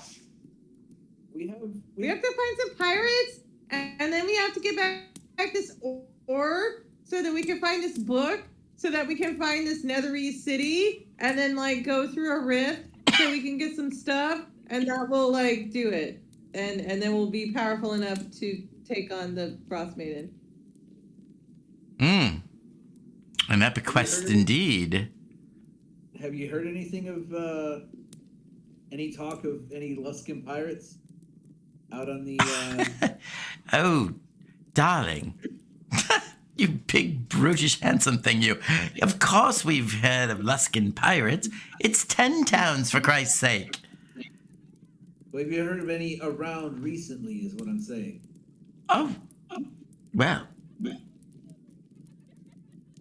It has been a difficult time for the pirate trade with the eternal night business and the cold freezing off more of the sea of moving ice than not. But there are certainly spots where historically one might be able to trade, shall we say, for ales or kegs of rum from those entrepreneurs out of Luskan. I can't quite use the P word, you understand, and I'd have to do something about it. Perhaps like the Lucky Liar.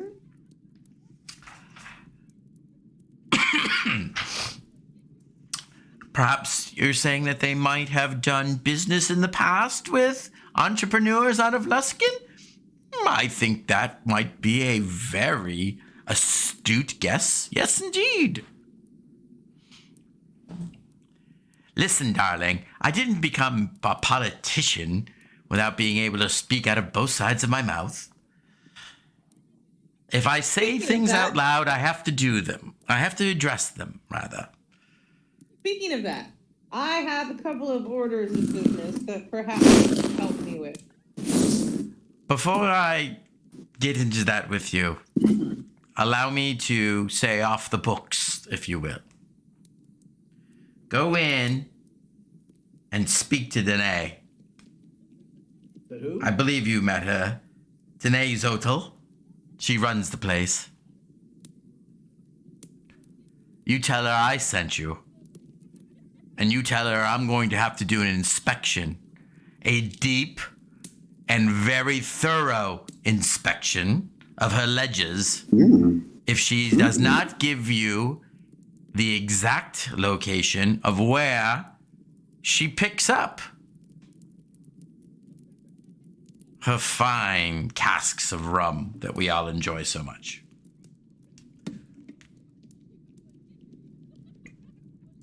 Appreciate that. That would. Darling, you saved us all from what you're saying. I'll choose to believe that. Because who would say such a thing, an outlandish thing, if it weren't true? Well, if we can, if you get a chance to talk to Tourmaline, they will tell you that it is true. Oh, I've dispatched riders straight to Brimshander to report the loss of my sending stone. I expect news back by the morning.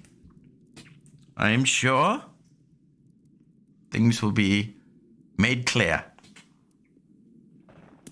Oh, I appreciate your tips, as they were. And again, to the order of business, I have 2 requests. One, I need 1 to 2, perhaps when your riders return, able-bodied people who would not mind for some coin to ride to Shander. Brimshander and retrieve our doom sled as we have left it safely in the stables, as we did not want our dogs to get destroyed by this dragon. 2, if you have any folk who are hard on their luck at the moment and would like some honest work, we could be able to give some coin to have some people help to repair and restore our inn. Oh, thank the Lord of heaven above. Excuse me. And Did I say that out possibly loud? I apologize. as we cannot be constantly present and don't want to leave the building rotting away that was so graciously gifted to us by you, speaker. Perhaps this would be a great way to help some people in the town who you consider to be honest, hard-working folk, to help bring it back to its glory. Well, that certainly does narrow down the population quite a bit of Lonelywood. However, I do know of a certain individual, only been here in Lonelywood for less than 3 or 4 years now. Lives a quiet life, though I can tell she spends more and more time in the tavern, probably consuming more than she should. But I think she does so out of boredom. I do believe that she used to be a head of a household down south ways, either, I can never tell those places apart, Neverwinter, perhaps. Waterdeep, but who knows? South is south. She might be just the one. I will speak with her. And perhaps she might be one to take on management of your property as you venture about. That's what we need. You would pay her, of course. Of course. And we do need some able-bodied men to help with the restoration and cleaning up as well. Yes, well, Ava would be able to see to all of that. Believe you me, that woman has a backbone of steel. Then we're of the same mind. Well, if you could, once you get a chance to talk to her, just send her our way so we can have a discussion. Would be my pleasure, certainly. In fact, I'll send one of the boys round to have her come over for a spot of tea this evening. I'll have a kind word with her. All right. Well, I think we shall take your leave and head to our inn. Oh, and by the way, we did bring someone who will be helping us along our way. She's a little weird. Don't mind her. She's got white hair and an Weird owl. by your standards or by mine? By mine. Your standards. Oh my. Things should be too off. Weird indeed. Well, they say in Lonelywood, we don't ask, you don't tell. She has some minions that are short and scaly. They won't cause trouble though. She briefly gives a pointed look at you, Inzira. Cocks her head a little bit. Hi. They grow on you. Yeah.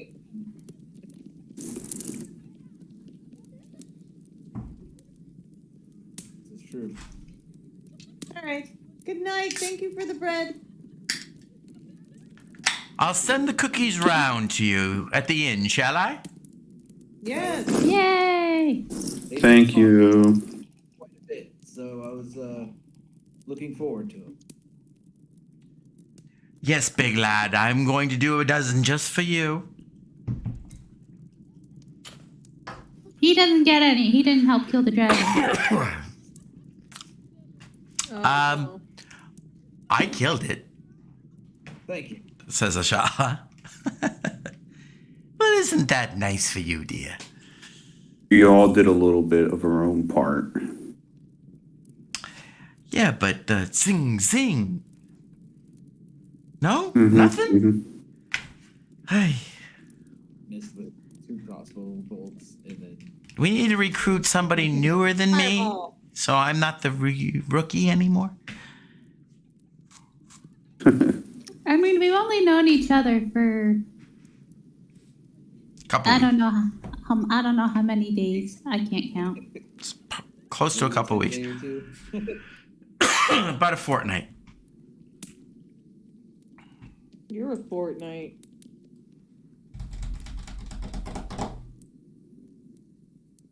Well, we go to All right, so you guys make your way out into the cold. Out in the cold rain and snow. Out. On my way out, I'm going to drop 7 copper by, like, I don't know, I'm assuming there's a table by the front door for the kiddos. I think they cost more than 7 copper. Yeah, them's good eating halflings.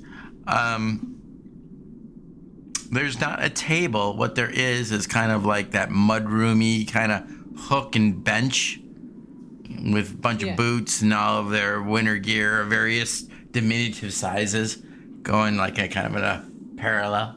Yeah. So All right. So 7 coppers have been dropped.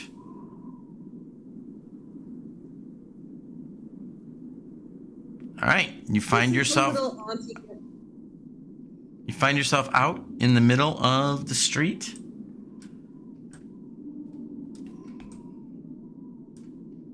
Ooh, none over there. Over here.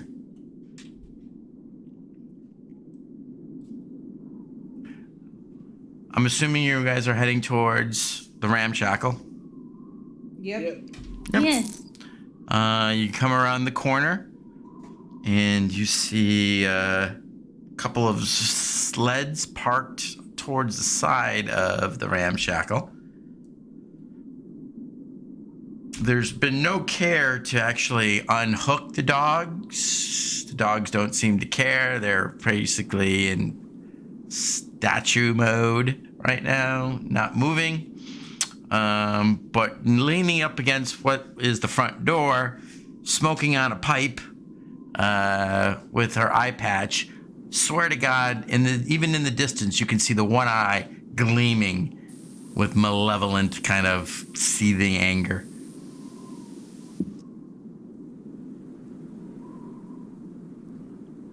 Oh, could I have grabbed her a piece of bread? Sorry about that. Sure. Cool. Although I will say you had to run back in to get it because you That's definitely fine, forgot it.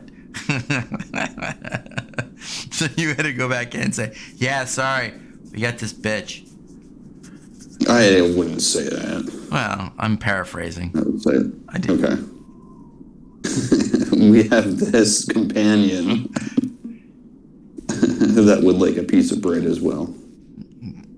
Always a gentleman. Look at friends. I know. I will thank her again, and then I will shuffle off to meet up with the group. The buffalo? Sure. Never heard that? Shuffle off the buffalo? Really? Yeah, I have. Yep. All Yep. right. I grew up over there. All right. So, as you guys approach, who's got the key? All right. So Thea, still glowing with the light of Lathander, walks up, casting away the shadow, and turns the lock, key of the padlock on the front door, and you find yourself in the ramshackle. The beams and construction materials that had previously been stored within have been removed. And in fact, you find that someone has repaired the broken windows with stout, very well made and secured shutters. And that the hearths within the ramshackle have been laid with kindling and firewood has been stacked next to them so that you're able to very quickly, should you choose to, start fires in all of the hearths and keep them burning throughout the night. Yeah, let's Sure. do that.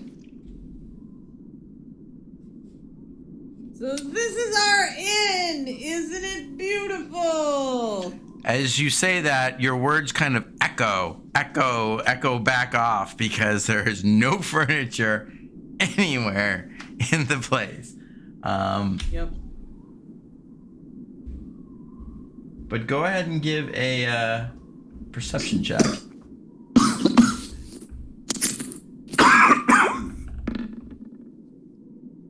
A 10.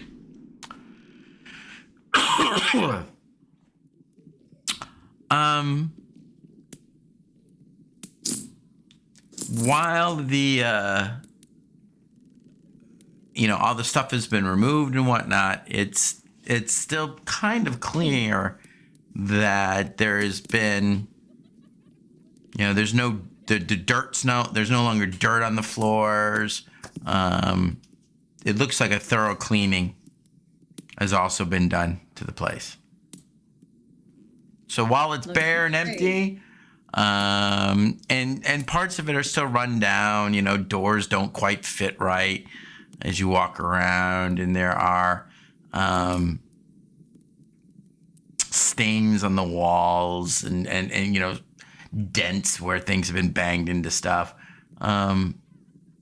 It's not nearly as haunted house looking as it was the first time you guys were here. And it's certainly a hell of a lot warmer than outside has been, even when you do your nights within Windzero's tiny hut.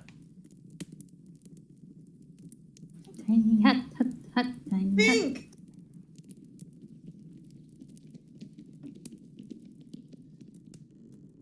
Wait. Clean and warm. It's ours! And you say there was some caves or something underneath? A little bit. Where are those at? I'd like to check those. You said something about spiders? I Little mean, bit. You're welcome to go check that out, but I mean, don't you want to maybe rest or... Like around what time is it? like still it's Early evening? dark or like? Well, it's always dark. I mean, is it like nighttime or is it still like the evening? It's definitely evening. Yeah. Yeah. I mean, still got a couple hours. I'm not that tired yet. All right. Well, I'm gonna go check out the rooms and start designing some plans. I'll see you guys later. I'm gonna take an inventory of the rooms and see about like some of those weirder rooms that were like really fucked up the last time we were here. Alrighty. So I'll be right back. You can deal with Cat.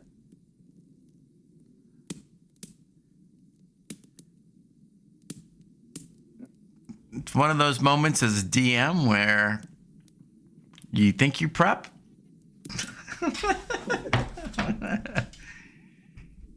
And you should know better. That doesn't matter.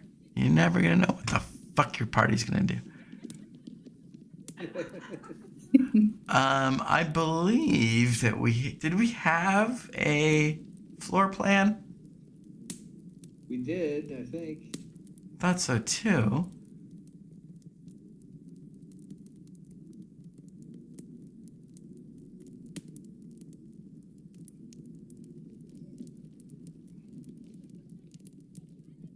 Hang on, I don't think that there is.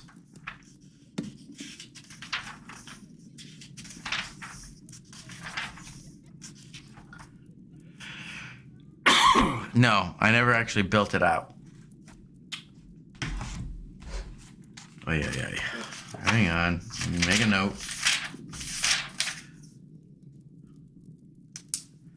Now that you're back, build ramshackle. All right, so the ramshackle inn, the base floor has a main entrance that you guys came in, and it has a very large open floor plan. There is a double set of stairs, kind of old westy saloon kind of thing from the front door that lead upstairs. The upstairs has like kind of a balcony situation going on, so that you can walk along and you can see that there are various rooms off the upstairs.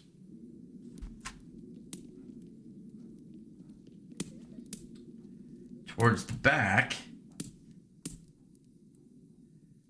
behind where those stairs are,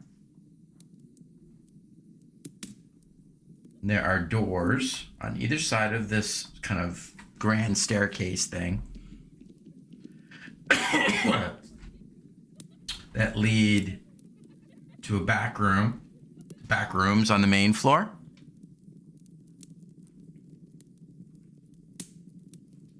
There's a hallway that runs along that near wall, and there's things like the kitchen, pantries, servants' quarters, storage rooms, as well as some private dining areas in that area, in that realm. The entrance to the catacomb, like escape tunnel that you guys remember, was found in a trap door in one of those pantries in a back corner.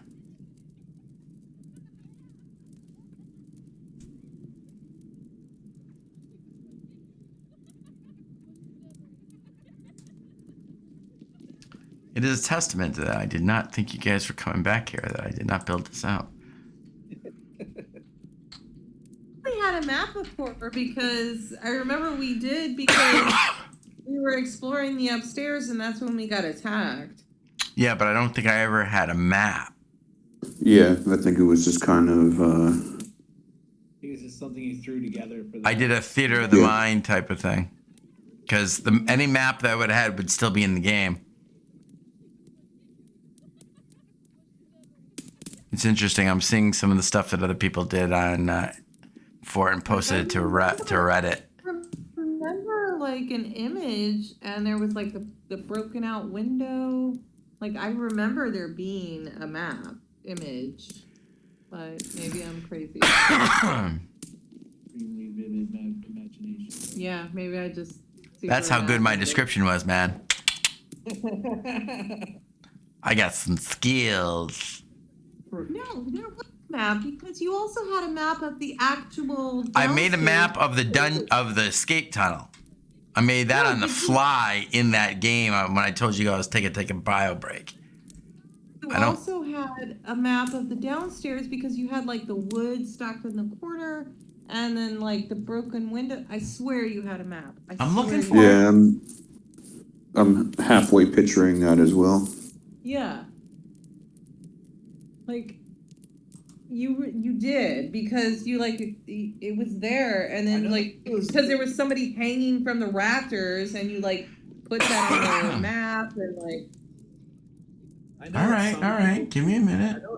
I know at some point you lost a bunch of shit inside Roll20. yeah, That might have been one of the things you lost yeah.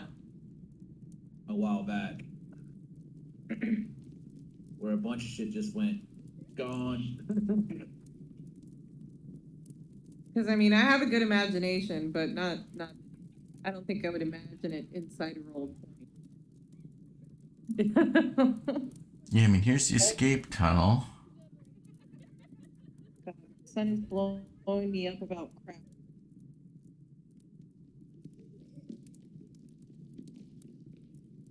I don't know what he wants to make. He's saying he needs shoes and craft foam, and I keep asking him like, "What are you making?" Like.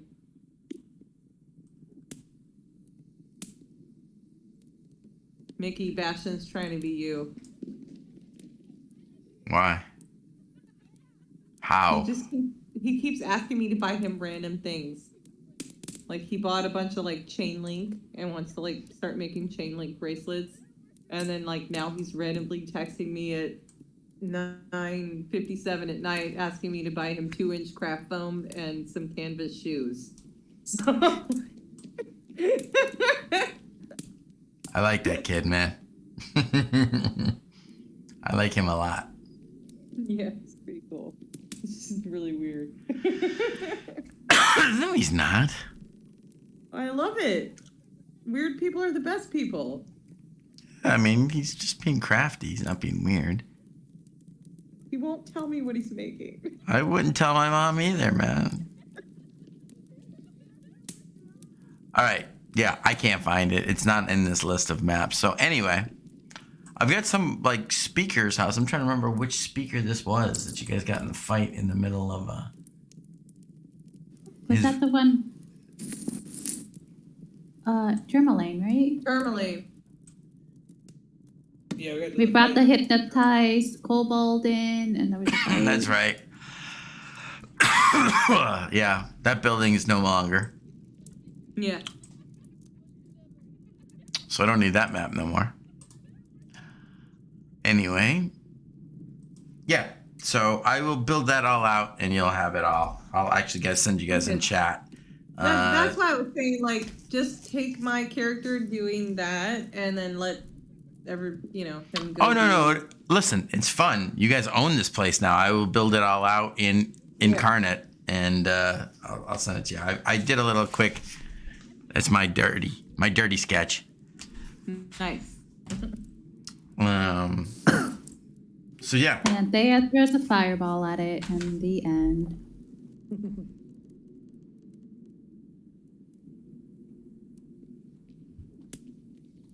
So there are a total of 12 rooms on the second floor.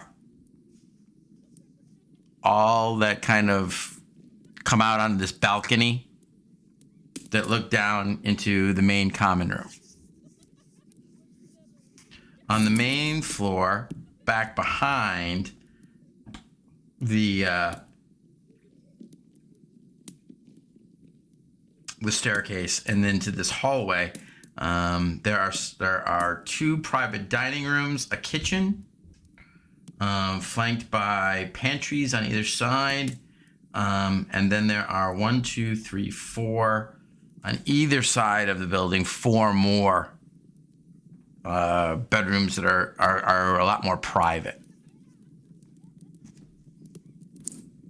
That could be permanent, more conducive to being permanent residence rooms, shall we say.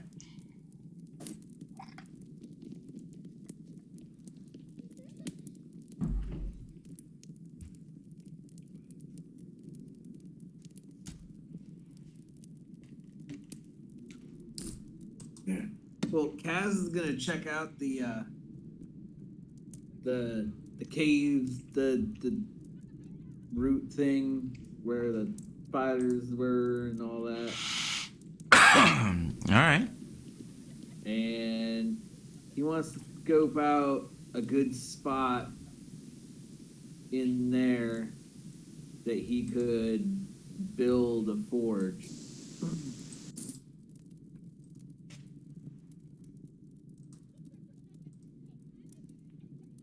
All right, so you descend down the stairs.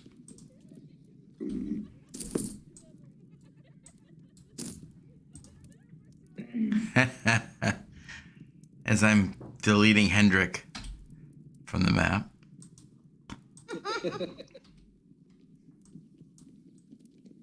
Yep, he was the last of my characters that was ever at this place. He's still on the map.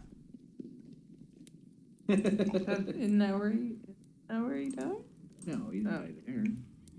Mm-mm. He died out in the... He died getting blasted repeatedly by ice storm. by the druid. Yeah. Because the first one didn't scare him enough. Which one of your characters got trampled? That would be Bryn. Bryn. I know that's an innocent question, but it's funny as fuck. And your other one was living, but turned into a halfling, I believe. Yeah, That was Bryn. That was Bryn. Because he Yeah, died, but he has we went such- through all the work such to bring him hate. back. Such hate for halflings. All right, size queen. So, you descend down the steps. You should see. Yeah. So, you roll perception. Perception.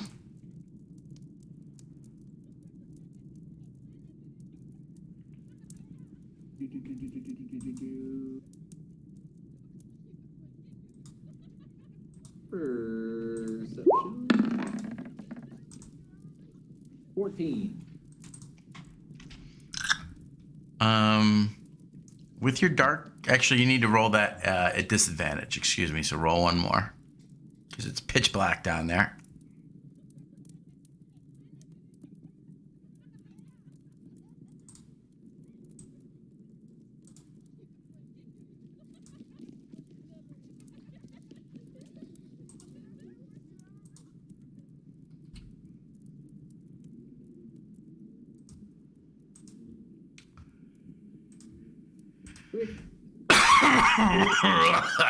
Robble. Anything. Did you roll it again? Yeah, I'm getting some serious lag on roll 20. Yeah, it's disadvantage. Oh, there goes the third one. Yeah, dude, you can feel free when it's like this, especially. But you really anytime roll real dice if you want. Okay. Yeah, the first two were a 14 and a 17. Okay. So 14.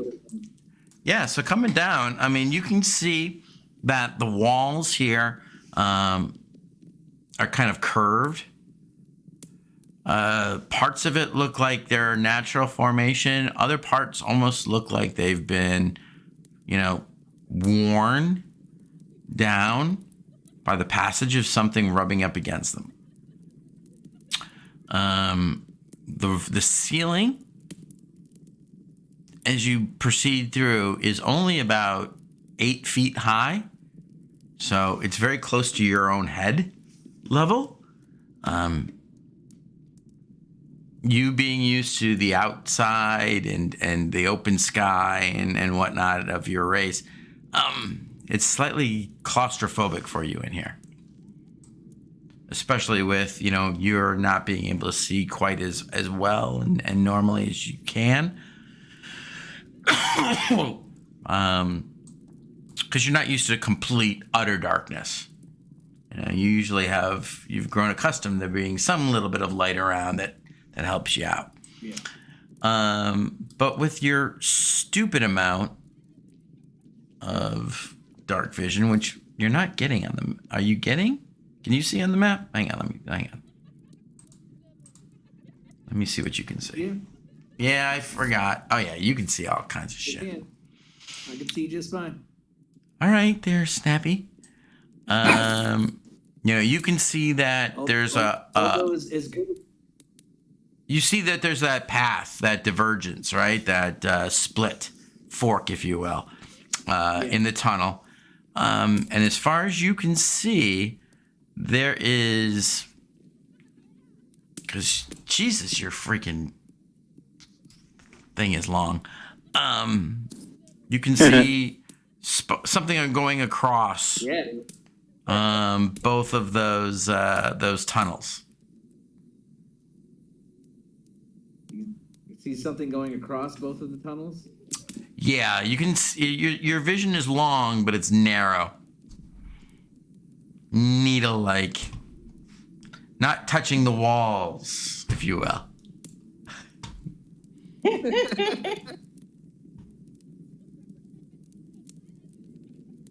So you're made for certain type of dungeon. Who likes that kind of shit? So I'll move in and survey and see if there's any areas throughout here where the ceiling gets bigger and would leave me enough room to strike down with a hammer onto an anvil and stuff like that. All right, as you plod your way down the hall, making all kinds of fucking noise in your big Goliath kind of way, you begin to hear chittering on the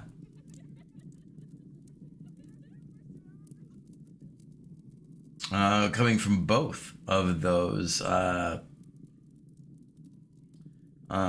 tunnels leading off on either side. Come on, man. The fuck?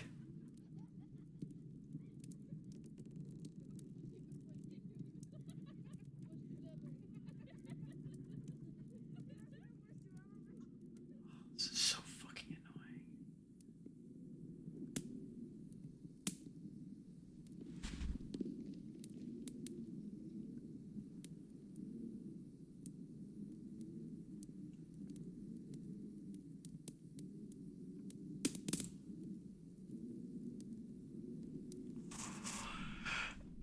And skittering out, you begin to see movement and large nasties start moving out. So go ahead and roll for initiative, kiddo.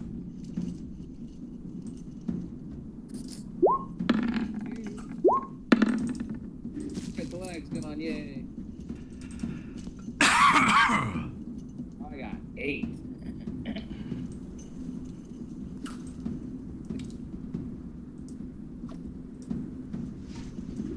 All right.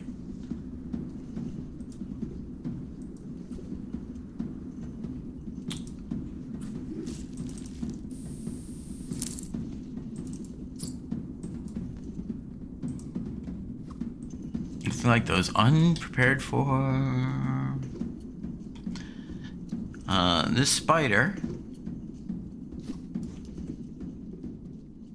starts to move forward towards you.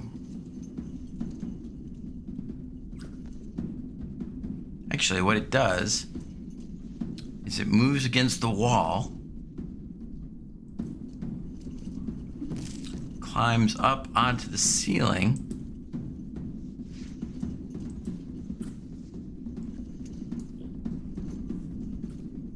Is the ceiling still only like 8 feet tall here? it is, but it is above you. But yes, with your 7 foot, it is, you know, it's not above your head. It's like, but in your, like, kind of face level. Yeah. All right. I gave them each their own initiative, so it is your go, Kaz.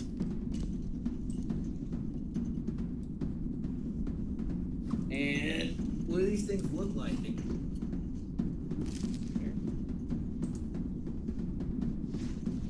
They look like this.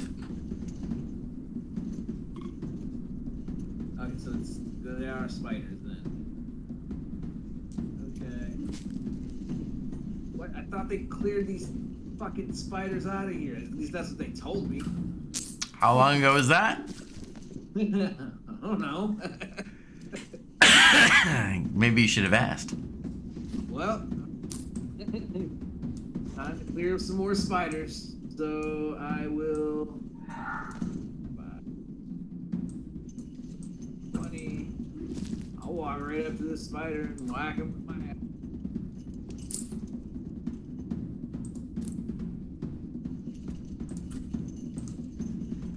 If I do that, well, let me read something. I can't remember if I.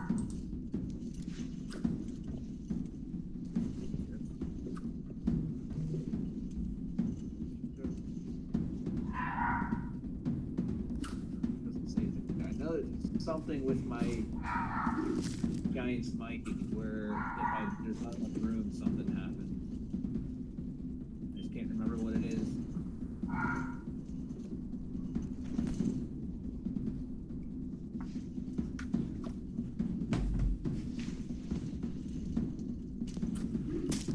That's fine.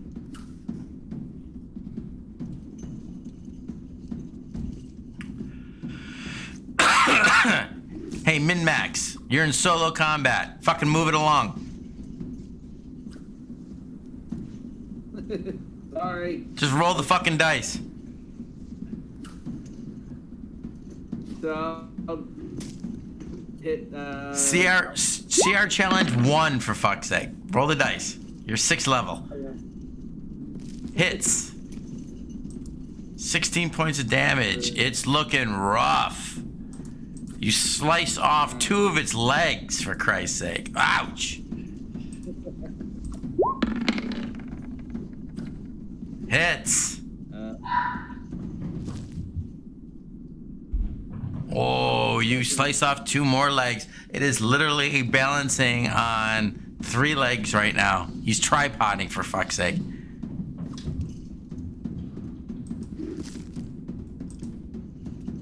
He is bleeding everywhere. Looking terrible.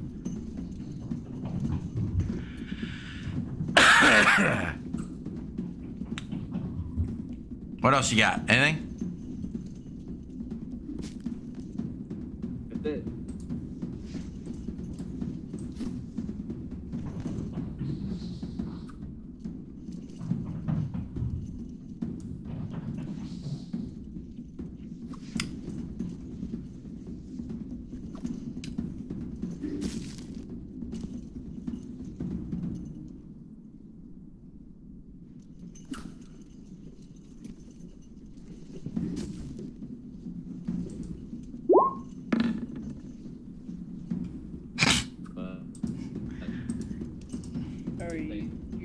So it tries to shoot a web out at you.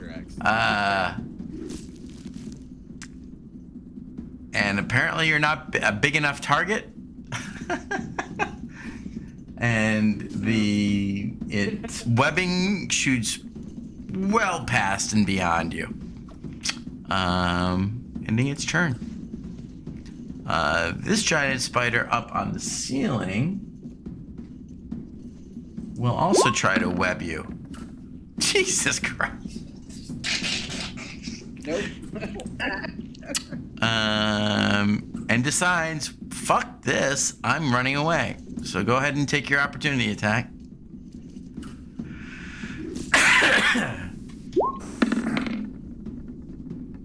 And as it does so, you slice it literally in half.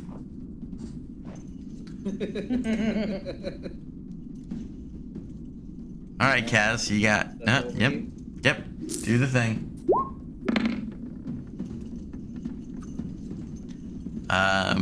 You cleave into the top of its carapace, and this black, ichory, greenish shit just all over you. You're like, looks like you're at a rave.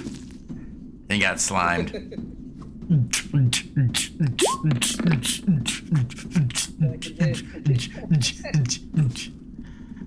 And you didn't like that, so you bring it down on the other side, and literally you did a V cut into both shoulders, and the whole head of it just kind of slides on this wet sounding and crashes to the ground.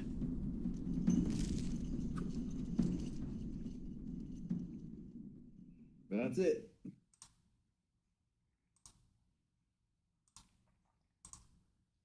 Seems to be it. All right. Oh. Okay. So you didn't take any damage. Nope. Well, I mean, there's nobody within 60 feet of me anyway, so I would have immediately calmed back down anyways. Maybe Filbert or Windsor are there. You don't know. Nah, I warned him about the spiders. I'm not going down. Well, if I can't see them, it doesn't matter. I have to be able to see them. Yeah, but it didn't even take any damage, so. I'll continue walking around then, see if You get into this area right here. By the way, I'm on this map and I'm not there. No, I know. I need you on that map, otherwise I can't see. It's a camera thing Okay. for the stream. The only area that has a high enough ceiling is here. Ventilation will be an issue, but the opening is here. So you feel like there would be a natural enough pooling of smoke. Yeah. Hey, Hey. I'm back. You listening? I think there's something wrong with our internet. Look, I'm connected to our Wi-Fi without internet. Yeah, are you guys even hearing me? I hear you. I know. I hear you. It's breaking up on us. Like, Really bad. No, I can tell. yeah, I think it's our. It's like I think it's. I think it's our internet because my phone's saying it doesn't have All right. internet. I'm going to table you guys and come back to you, okay? What are Filbert and Winzira doing?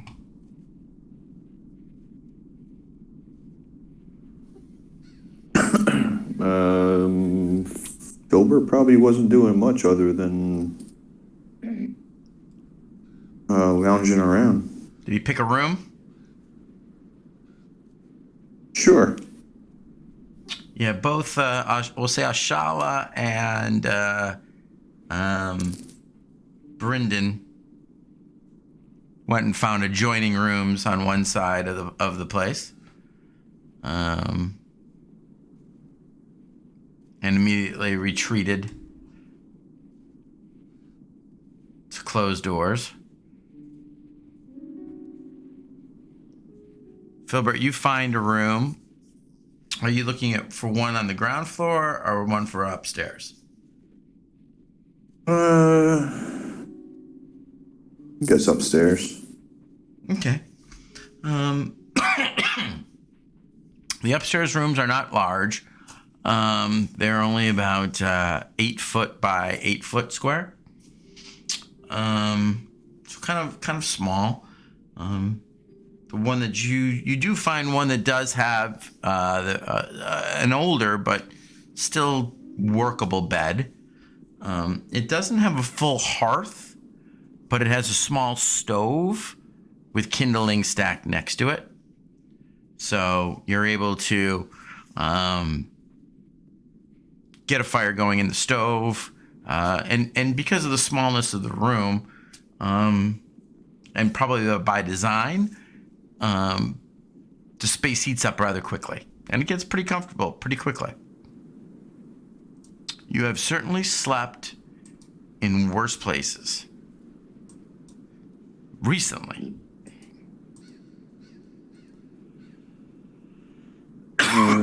Is there anything that you want to do before taking your rest? No, I would just be settling down for the rest of the night. Very good. What about you, Windsor? I want to.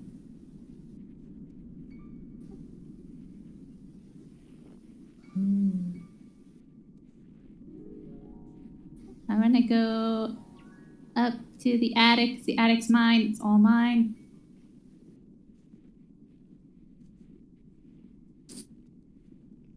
All right. I'm gonna... Well, so you go back and you find that that pull-down trapdoor that leads to the attic. You go up into the attic and you see that while a lot of the other parts of the ramshackle have been tended to, the roof still has some work to do. There are still some gaps where the cold is definitely coming in. It's not as bad as being outside, certainly, but there's a definite draft going on up there. However, with the peak of the roof line, you find that you have, with your diminutive size, you can stand in almost 80% of this attic area. That other than some Beltane decorations and some small chests of old linens for bedding that are mostly moth-eaten at this point. It's just a big open space to do with as you will. Almost the entire footprint of the inn. Are there any creaky floorboards?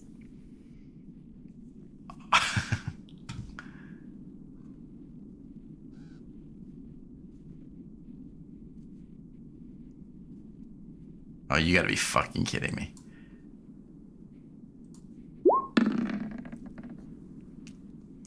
Almost 56% of them are creaky. I want to go to a dark part of the attic. Maybe behind some chests or something. Mm-hmm. I'm going to spend 10 minutes. I'm going to cast Neiman's Tiny Hut. Okay. And then after that, every few minutes, I'm just going to creak the floorboards.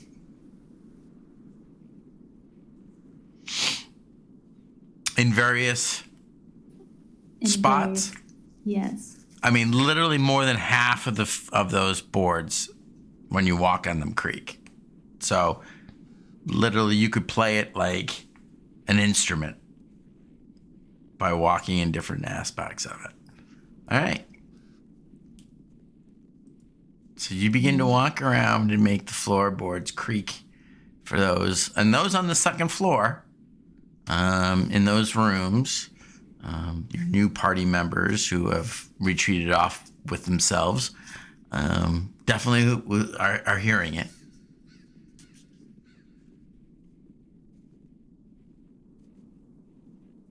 And then if anybody comes to investigate, right before they get up here, I'm gonna cast invisibility on myself. Okay.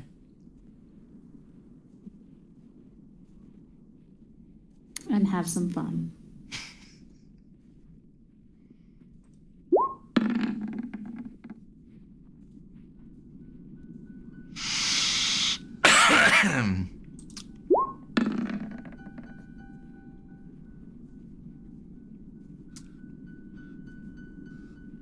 Okay.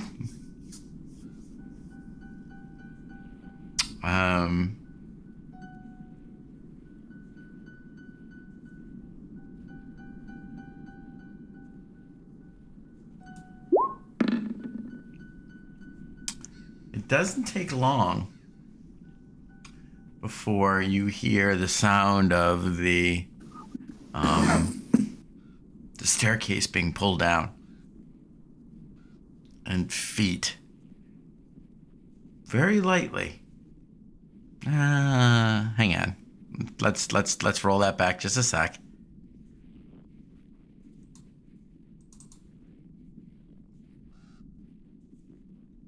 What's your passive?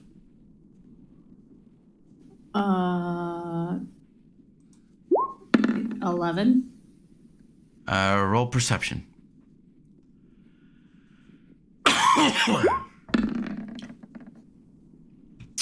No, he beat you. So you don't hear the approach. But actually, roll it at advantage, Rinzira, because you're actively sitting there looking and listening for it, and you're expecting it. Yeah, okay. Even with you trying to, you get distracted easily. There might have been a cool pattern of frost on the wall that might have distracted you. But you can't help miss, even though you didn't hear it coming up the stairs, you didn't hear what you were expecting to hear. You see the white hair and the pointy ears of the elf starting to make their way, climbing up out of the ladder to make their way up into the attic. You're casting invisibility on yourself? Yes. Okay.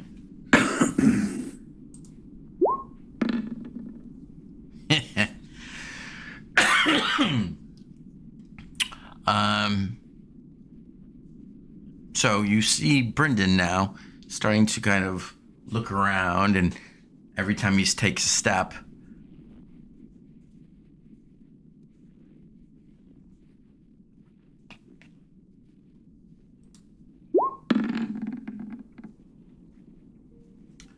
to your chagrin, the floorboards don't seem to make nearly the same amount of noise as when you were walking around. In fact, they barely make any noise at all. He seems to be walking around in this kind of prissy kind of way. But the way he's laying his feet, boards don't creak as much. But in your invisible state, you're able to kind of make out clearly what he's doing, and he seems to be just trying to investigate what could be up here.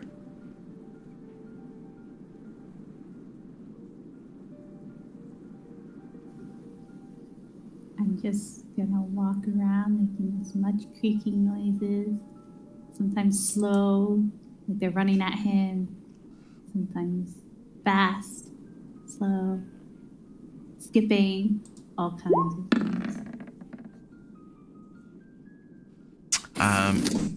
He wheels around and looks, and you've already passed that spot. And then he hears you making more noise in another direction, and he pushes around. He He goes, so that I don't know specters or ghosts or goons, but I warn you, I am a wizard of great power and even more superiority, and I shall vanquish thee.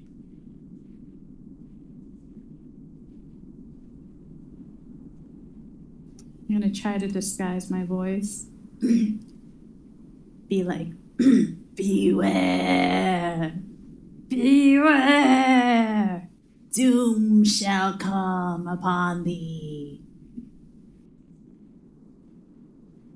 He casts fireball. I'm sorry, magic missile into the darkness.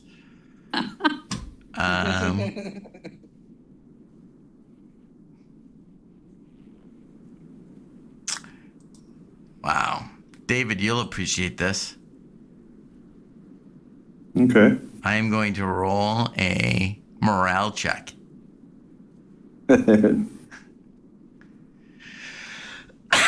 What do you think his morale is for that? I think he's kind of afraid of spooks.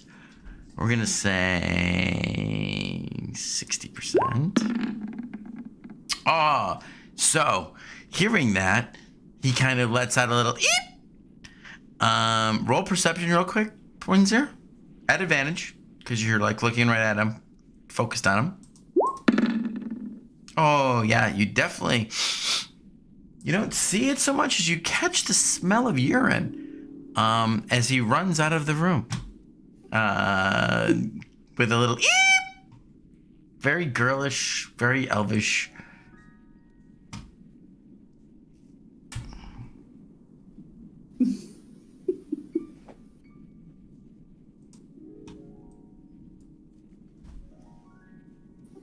Oh, that was fun. And then I go into my little tiny hut and I go to sleep. Very good. All right, you two are back. So what are you doing? All right, so you said this area is the only area that would suffice for. It's the only one with a high enough roof, close enough to an exit that any kind of, smoke or discharge would go, because you're in an underground, right? There's no chimney, but you're close enough to the exit, which is right here, the opening. And this area here, the ceiling is closer to 18 to 20 feet. I mean, it's not smooth. It's jagged. And it does drop down again as you get to the... so it's kind of a natural kind of... What's the word I'm looking for? Cathedral-like ceiling there. Vaulted ceiling? A vaulted, thank Trade you. ceiling? Thank you, sorry. Honey Porter. I'm blaming the Honey Porter.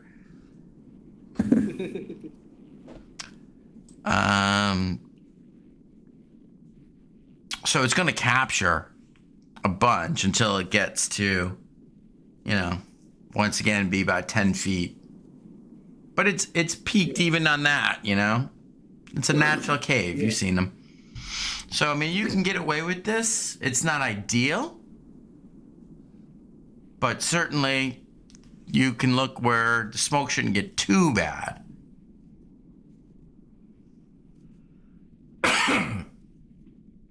It is in the room with the big blue glowing crystal, though. Which I will take a look at. This character hasn't seen it. Exactly. And I will try to look at it and see what's up with that. You're Mr. Rune. It's glowing, right? It is still glowing, correct.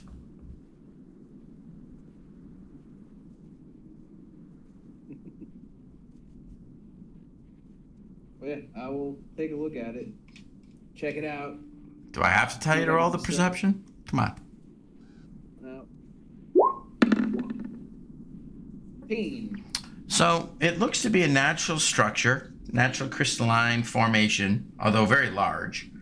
And the glow is not like a neon tube glow, right? As you kind of get close to it, you realize that there are moving intensities throughout it, at the very core of this. And sometimes it almost seems like it's a line that's rotating and then expanding and contracting and then twisting. But the roughened kind of surface area of the crystal diffuses it. So until you get very close to it and look very closely to it, you would not have noticed that. It just kind of looks like this kind of pulsing light.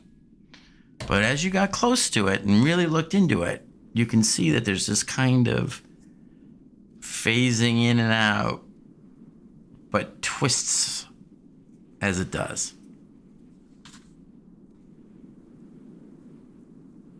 That's interesting. Maybe I can get the, maybe tomorrow I'll have the wizard look at it. Maybe you can figure out what exactly it is. Bring him some clean underwear. I love how we're just keeping her around.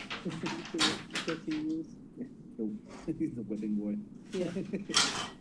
All right. Well, in that case, I'll head back up. Well, I'll check out like the opening that's at the end. Is it just an opening? I can't remember if it was just like an opening or. It has got this kind of woven wooden facade to it, and as you go to push it, it has once again been snowed over. Okay. But you're able to push it through, and you kind of, as you do, the snow kind of breaks off. It's still very icy on it, so it's not see-through. But it's just this kind of woven wooden construct that's been put there. And the snow and whatnot camouflages it as it falls. It's not like a door per se or anything. Or No, this has been kind of a constructed thing. And because of the nature of the area with the trees and this kind of rock face that gets covered in snow and ice and whatnot, it's very well camouflaged after about a day or so of being closed. The natural, snowfalls and wind blow tend to gloss it over and make it very, very difficult to see from the road, which is about 15 feet below you. Yeah. And you see that is the roadway that you guys came in on. Yeah. Okay. Yeah, I'll head back up and try to find some place to call it a night. First floor, second floor. I don't know. First floor, I guess. All right. You kind of find your way back through, because as you come up out of that storage room anyway, you wander down one of the that little narrow kind of the back of the house kind of hallway. And you find a room that actually has a legitimate hearth in it. It's small, but it has a chimney and a mantle. And while this room does not have a bed per se, there is a kind of a cot with leather straps forming a netting that you recognize as kind of almost like a camp setup that your bedroll unrolls on and actually provides a much nicer experience than you are used to, especially once you've got a little fire going in the hearth. The room becomes very cozy very quickly, especially for a Goliath who does not need much. But the fact that this cot is open-ended, it allows you, even though your feet hang off the end, to get a nice right sleep. Thea, Yes. anything on your agenda before you retire? I'd like to find a room for myself. Preferably not the room with the spooky things that happened the last. That was on the upstairs. on Yeah. one side of the to the left of the main room. Yeah. And she will spend the rest of the night scribbling ideas for the rooms, like what we need, how many beds, couches, tables, accoutrement for the bar, etc. That the inventory of what the place needs, Okay. and approximate what I think it's going to cost. But since I am a conservative person, I will probably overshoot what I think it's going to. Okay. And then eventually, yeah. So I'll find a place, set up my bedroll in that particular room, and spend the evening doing that before doing my prayers and going to sleep. And this is on the first or the second floor? Second. Okay. Start hearing some serious creaking above your head before you go to sleep. You do hear that. I mean, does it have a rhythm? Just sounds creepy it as really fuck. did not. Kind of like the music. I will drown it out with my prayers. Okay.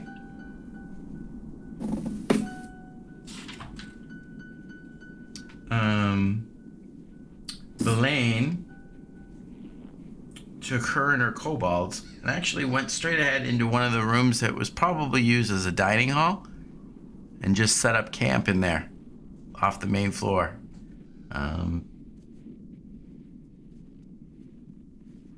Just adjacent to the kitchens.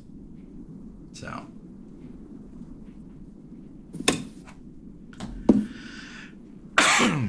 All right. So with that, everyone beds down.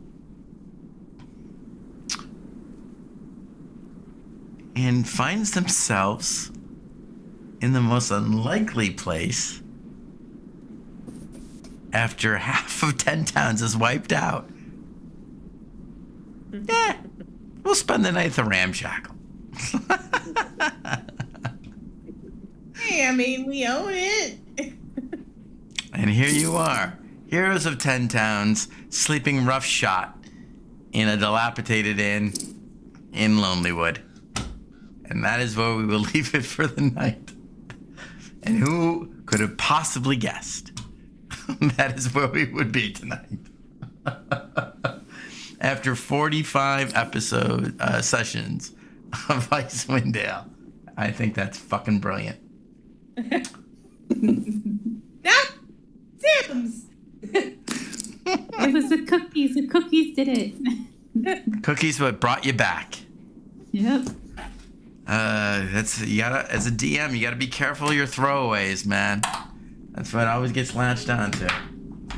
You know what? I mean, you're the one who threw in the fact that we owned an inn. No. That was actually. Yeah. That was in there. The cookies. The cookies are all me. I mean, but if Bethesda's taught you anything, is that everybody wants to play The Sims while playing a role-playing game. Oh, dude, I'm all about it. Fallout 4.